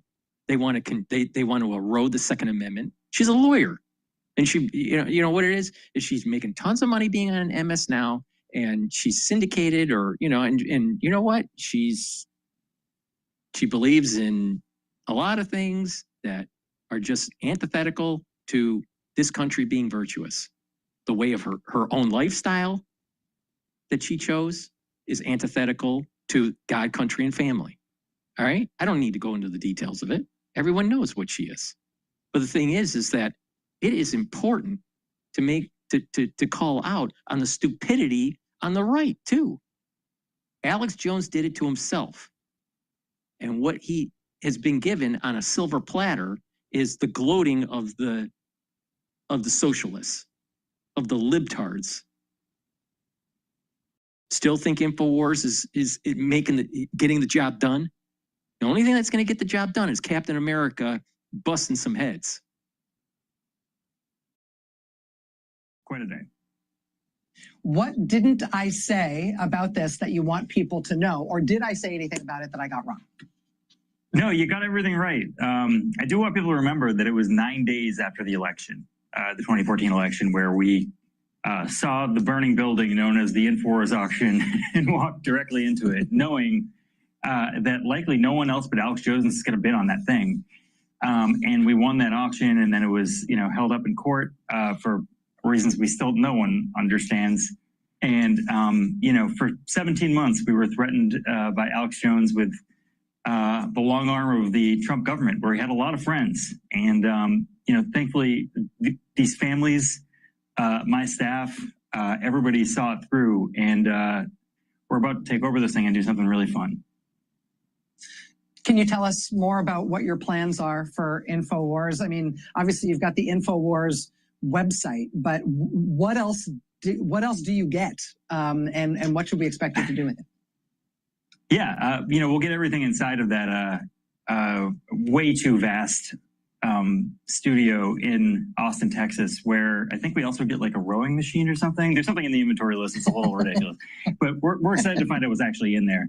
Most importantly, though, we get to, take over this name and look, Rachel, the way people get their information now has changed. They get it from people who tell you that you're like one enema away from solving world hunger or something. That's not actually true, but no one has really made fun of these people professionally yet. And thankfully, we got a really good professional comedian, Tim Heidecker, to take over this thing. And we look So forward. what this is set up for, all right, Onion, which is liberal, all right? But what's going to happen is that it's going to be very similar to the Jon Stewart show. Remember when Jon Stewart just came out? I think it was on the Comedy Central channel. I think it was back in the day. All right, this must have been like 1999, something like that, 98. I think it was 99. And Jon Stewart is talking about politics in a funny way, all right? And it was always, at the very beginning, I think it was slightly skewed to the Republican Party, but it also hit the Democratic Party when he was doing the show at the very early days. But as time went on, Jon Stewart became more polarized. And you fast forward to today, where they rebooted his show. And it is anti-Trump, anti-Trump, anti-Trump, right? Same thing with the comedians that are on the big stage, for ABC, NBC, CBS. They're all anti-Trump.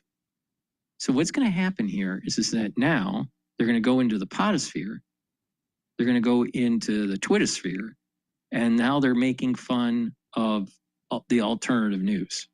So what is going to happen here is it's going to affect other podcasters that have conservative values, and they're going to try to demonize them, especially when they're trying to show that there are some nefarious things that are happening with the way the government is spending your tax dollars, or what they're doing in the military-industrial complex, or, surveillance technologies, all this stuff, all right?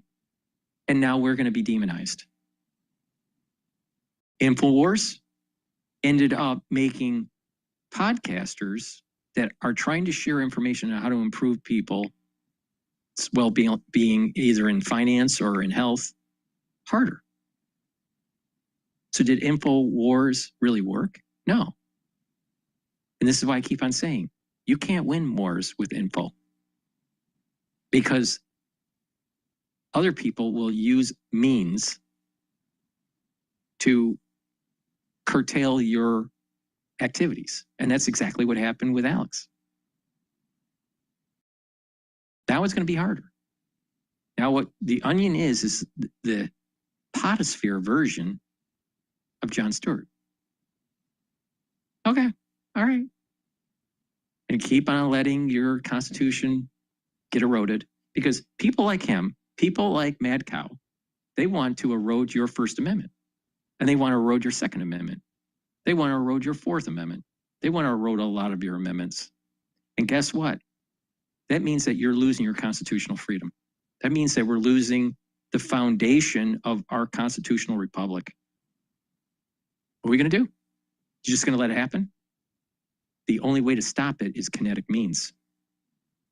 Actually holding our elected officials accountable. And saying, enough is enough, this is what you're going to do, or there's going to be a big problem. You can't be talking nice anymore. Because we're now, once the Democratic Party wins the House, which is most likely going to happen in the midterms, the power of the presidency of Donald Trump is going to be radically diminished. And that's going to start at the end of this year. I think actually Congress gets sworn in early January. I think it's like that first Monday or whatever it is. But so the very beginning of next year, we're going to see more belligerence of socialism. We're going to see more belligerence of the ultra left.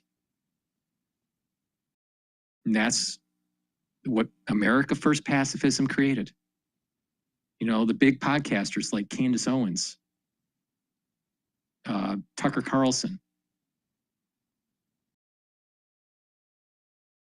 Megyn Kelly, all demonizing Trump because of this war in Iran. America First pacifism is going to lead to a control of the House, maybe even the Senate, by the Democratic Party. And when they're in control, and you have the Onion now attacking conservatism in the potosphere, because they're going to use that means of just they're going to lampoon Alex Jones, but they're going to also lampoon conservatives. And it's going to make it harder. It's going to make it harder to move the country forward into prosperity. So what are we going to do? Still think InfoWars is the right way to go? As a concept? Just be a keyboard warrior and that things are going to be just fine?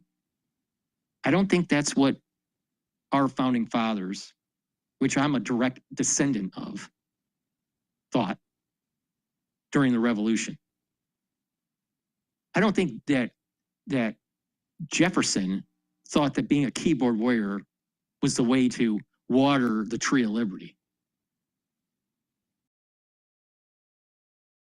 Infesting your social media feeds with caricatures and grotesqueries of the very people who have ruined our media ecosystem over the last 10 years. I have to ask, just because I've been obsessed with it for so long, are you getting all the supplements? I think that's still up in the air. The first time around, we definitely were, and we were gonna boil it all down into one big pill. Now we're not so sure, but we will be selling supplement adjacent stuff. Maybe water that cures everything, or I believe that we're selling omega-3 fish oil from exclusively conservative fish. That's a big important thing for us. Ben Collins, CEO of The Onion, now at least one of the masters of the InfoWars universe. You know, and the thing is that they're also going to demonize the means to be able to get healthy.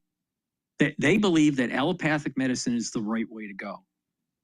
All right, in terms of all of your ailments, but the reality of the situation is that the research from sports medicine, from geriatric medicine, aging medicine, aging research is all showing it's about lifestyle change and proper supplementation with the stacking. And so they're going to demonize this crap. You know, omega-3 is super important for cardiovascular health. Super important. You know the two top diseases in the United States? Diabetes and cardiovascular disease. Two top ones. And guess what? For most people, it's preventable. Yes, there's some people that have genetic disorders and or maybe, you know, some sort of formation problem with their heart. But the far majority of the people that have diabetes and heart disease is self-induced and can be reversed. So what they're going to do is they're going to demonize people that are trying to reach out to the public saying, you know what? Your obesity can be reversed. Your diabetes can be reversed. Your cardiovascular disease can be reversed. But instead, what will happen is people won't get informed, people won't take action and improve their health. And what's going to happen is that they're going to be on beta blockers or some sort of other heart medication to try to control their blood pressure. And it will always be you're going to slowly become more and more and more dependent on it as you get older. And as your heart weakens, slowly, you eventually start having heart failure. That's the path of allopathic medicine for cardiovascular disease. 100% guaranteed. If you pick the wrong path, you're going to have that. It's a slow deterioration of your cardiac tissue. Doing the allopathic method. Or you can take a path where you try to prevent it from happening, or if you already have it, slowly build your heart, strengthen your heart, reduce the plaque, be more cognizant of your lifestyle, change what's bad in that lifestyle, and you can improve it. And slowly titrate yourself off of that allopathic method. But now, because of Alex Jones, because he thought he knew better, ended up creating a monster called the Onion. And now it's going to be harder to inform people that, you know what, your lifestyle is heavily predicating the path of how your genetics are expressed. Your lifestyle affects your epigenetics. Even if you have a predisposition genetically with your DNA, it doesn't mean that it'll manifest. Because you can have the proper epigenetics with the proper acetylation and methylation of those genes. And this is the key of why some people look older and why other people are not. So you're going to have now people on the Onion demonizing, oh, taking omega-3 is bad. Taking omega-3 isn't going to help you, which is total horseshit. Omega-3 is super important for your cardiovascular health. Not only that, if you take omega-3, C60, D3, K2, turmeric, ashwagandha root, and you take that every day with a little bit of cardiovascular fitness, some cardio training and some resistance training, proper diet, you can reverse plaque buildup. You can take something that's 50 or 60% blockage and turn it into 15% blockage, and it takes about a year to a year and a half. Most people don't know that. But better yet, it's better not to build up the plaque.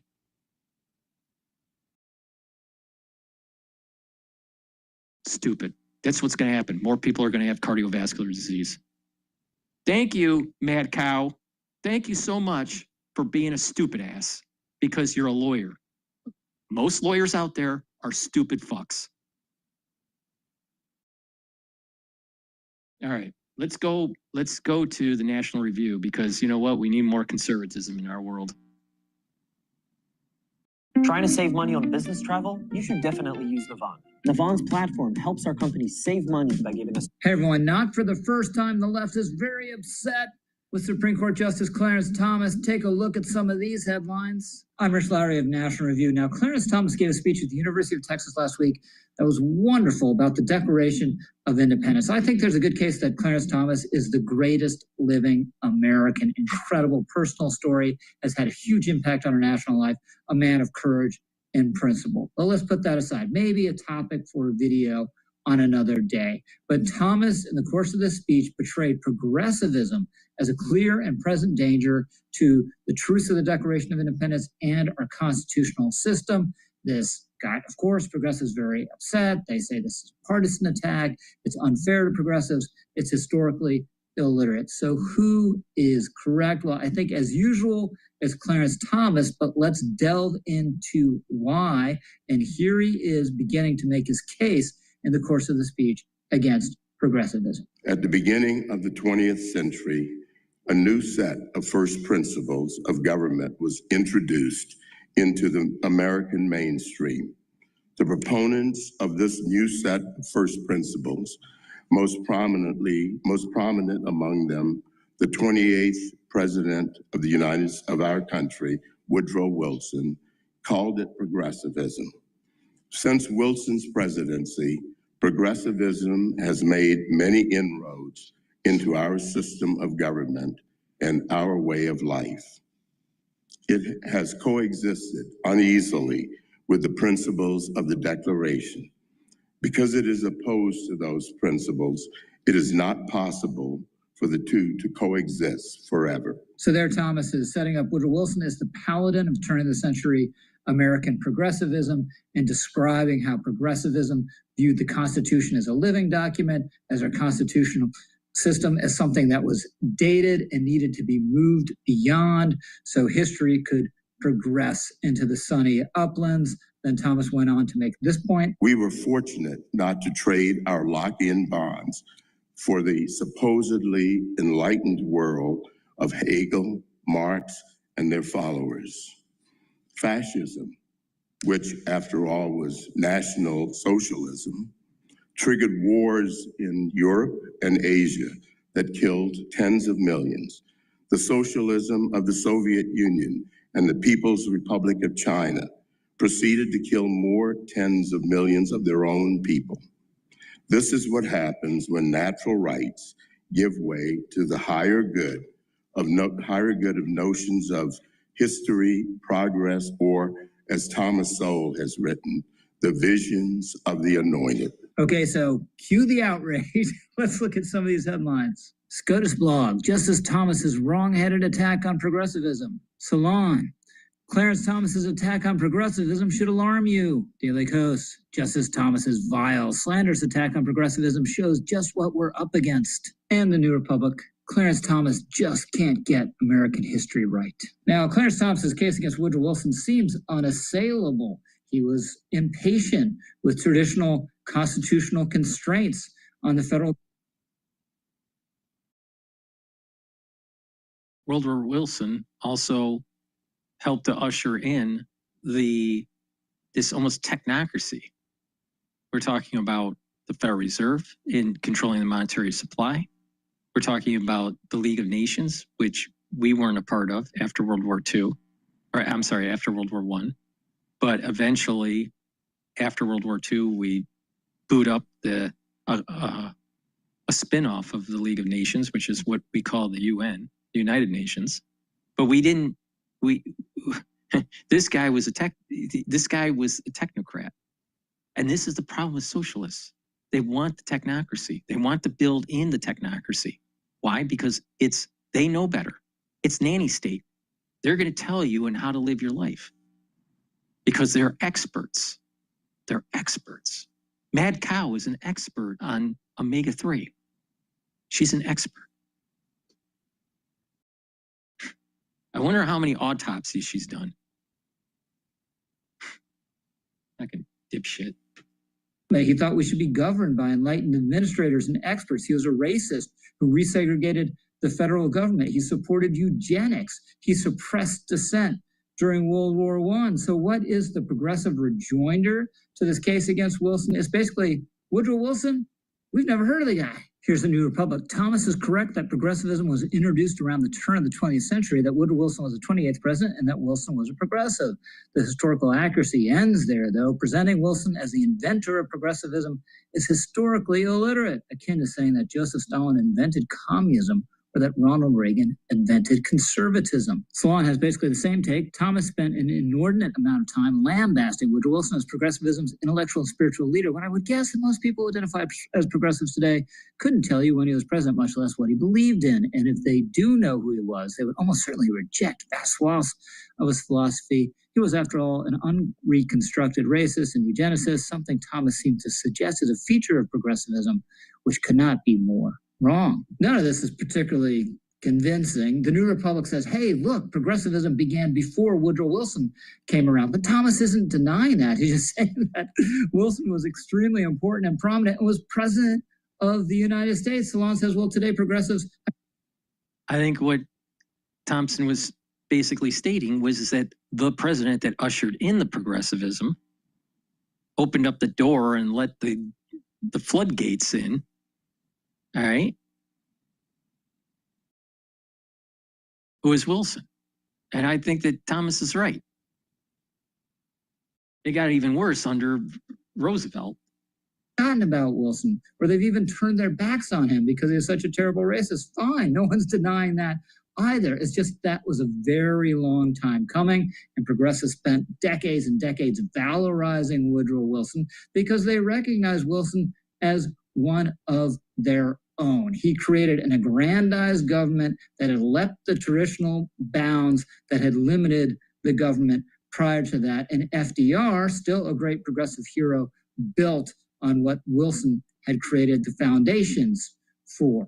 So yes, Wilson was a progressive pioneer. Let's not deny it. Now, the left also freaked out over the Thomas clip where he talked about fascism and Hitler and Stalin. Here was the Slate headline. Clarence Thomas just gave a speech blaming progressivism for Hitler. It was mostly just just you, building your app on base 44.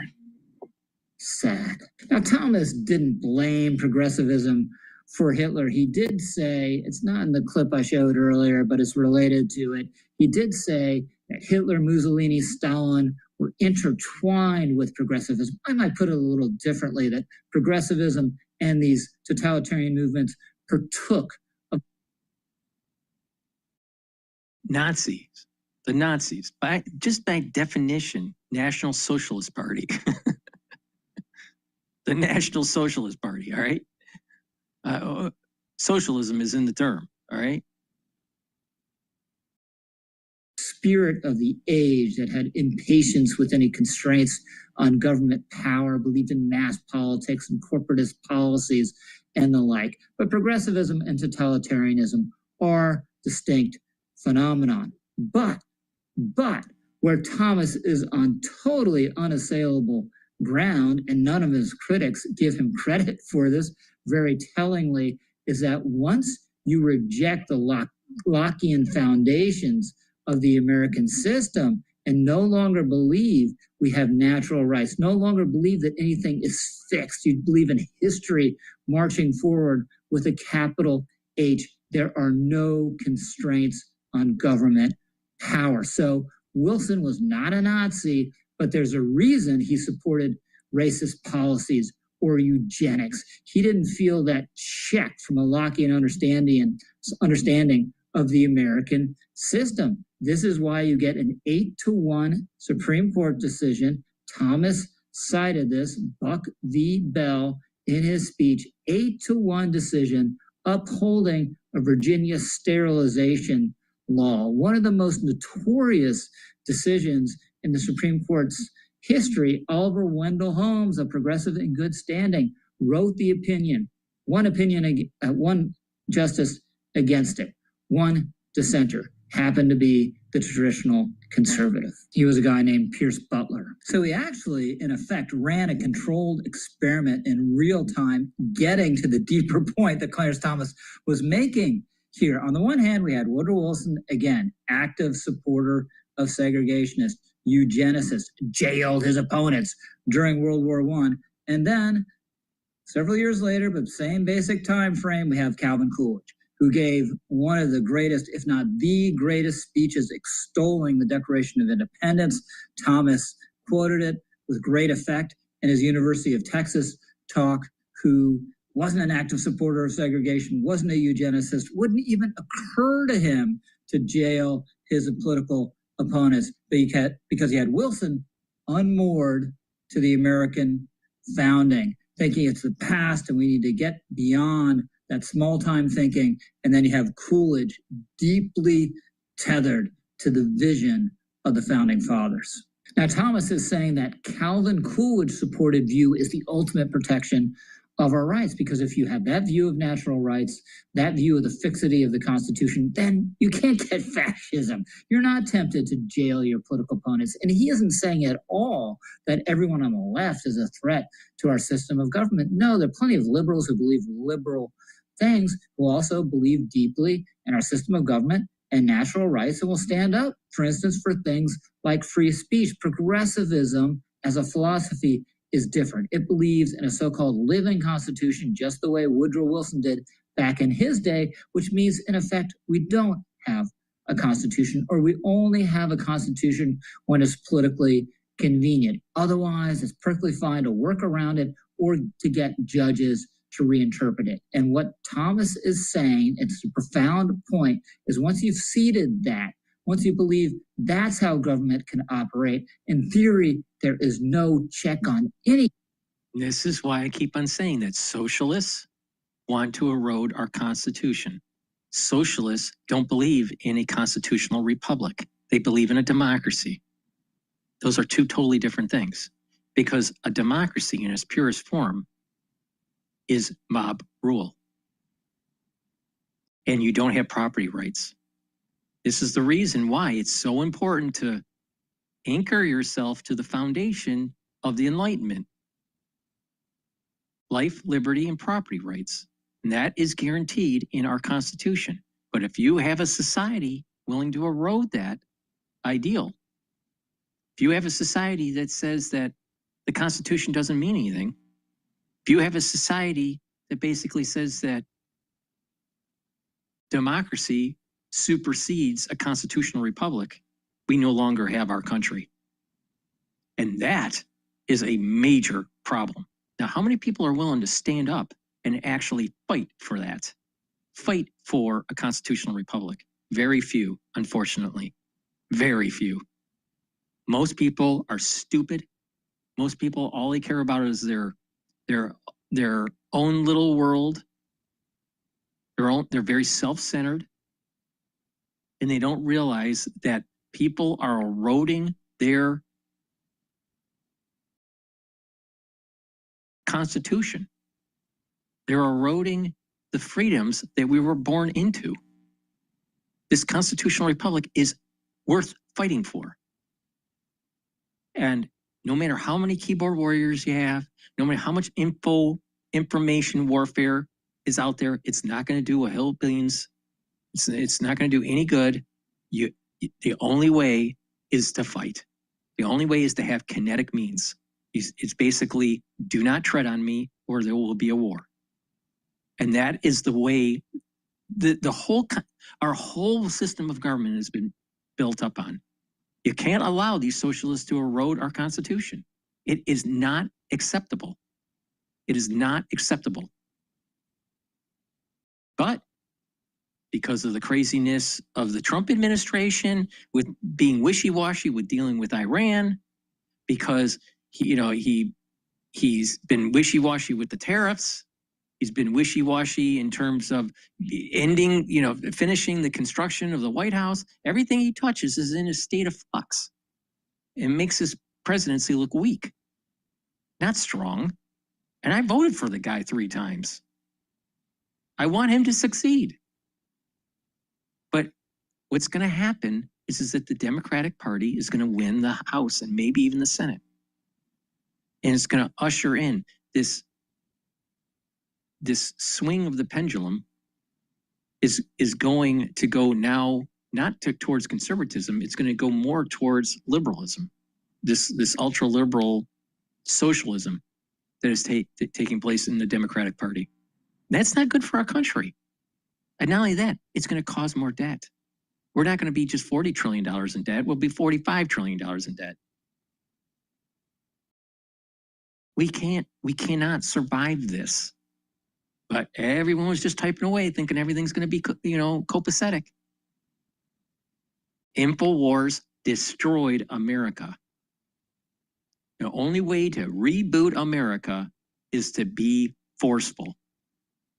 And that is making sure that our elected officials stop being paid by these lobbying groups. And you got to hold them accountable. And if things aren't going the right way, if the government is not representing the people that voted them into office, then there needs to be forceful protesting that will happen, that needs to happen across the country to force the issue. They want you to be in bread and circus so they can do whatever they want. You're going to lose your Constitution. You're going to lose your fundamental rights if you have socialism take over in the branches of government, in the judicial branch, the legislative branch, and the executive branch. And God forbid that happens, because if socialism, if these ultra liberals control all three branches of government, we're going to have a major problem. A major problem. But it's also the Republicans' fault. For they were given a gift in 2024 during the election to be able to control the Senate, the House, and the executive branch. And they also have more seats on the judicial branch. And the Republican Party failed to act. So the problem is that you have the Republican Party has good ideas but can't actually implement them. And the Democratic Party has bad ideas, but they're organized enough to be able to implement them. And there's the problem that we have. Does the Republican Party deserve another chance? No, because they failed to act now. But the problem is that you have the Democratic Party in charge. It's going to be worse. Thing that government can do. He is totally right about that. Thank you, Justice Thomas, for a marvelous speech. I'm Rich Lowry, over and out. Everyone loves. People need to realize that we have rights that are endowed by our Creator. And we need to hold those and protect them, or people are going to try to take them away and make you a slave. And that's what this is all about. Do you want to have a top-down government? You're going to protect your freedoms? Or not? Progressives don't want to protect your freedoms. Progressives believe in taking away your freedoms for the betterment of a just society, whatever that means. Please go to my store, the-studio-reykjavik.com, and get the structural nano silver toothpaste. This will whiten your teeth, freshen your breath, and reduce inflammation at the gum line. It'll improve your gum health, and it will help to neutralize. Super important to take every day, but especially during the cold season. Also, structural nano silver gels. These gels will help to improve your skin, speed the healing of a cut, an abrasion, or a minor burn. And if you are around someone or you're not feeling well because of the cold season, put it on your hands. It stays active for 5.5 hours. So please go to my store and get those structural nano silver gels, very high quality. And I have a new product on my store. It's called Super Strong Relief. Super Strong Relief will help to alleviate pain, like a sprain or a bruise, pulled muscle from working out, joint pain from osteoarthritis, even tension headaches. You apply it to the area to relieve the pain. For headaches, you put it on your forehead, around your temples, and around your neck and shoulder muscles, and it'll help to reduce that headache. It works within 90 seconds. All right? You apply it topically. So please go to my store, the-studio-reykjavik.com, and get the Super Strong Relief. That's the end of my show. Thank you for listening. Please help support the work that I do by getting the great products that I offer. I use these products to help to slow down the aging process. And if you pay attention, I've just told you how to stack them accordingly to get the max benefit and to be able to squeeze your precious dollars so you can use them to improve your health. So thank you for listening. Please share the links and ask your social media to follow me so I can grow the channel.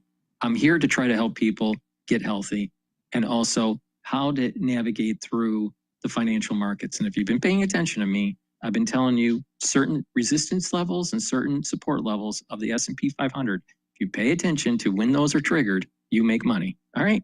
So please go to my store, the-studio-reykjavik.com. Thank you for listening and have a nice day.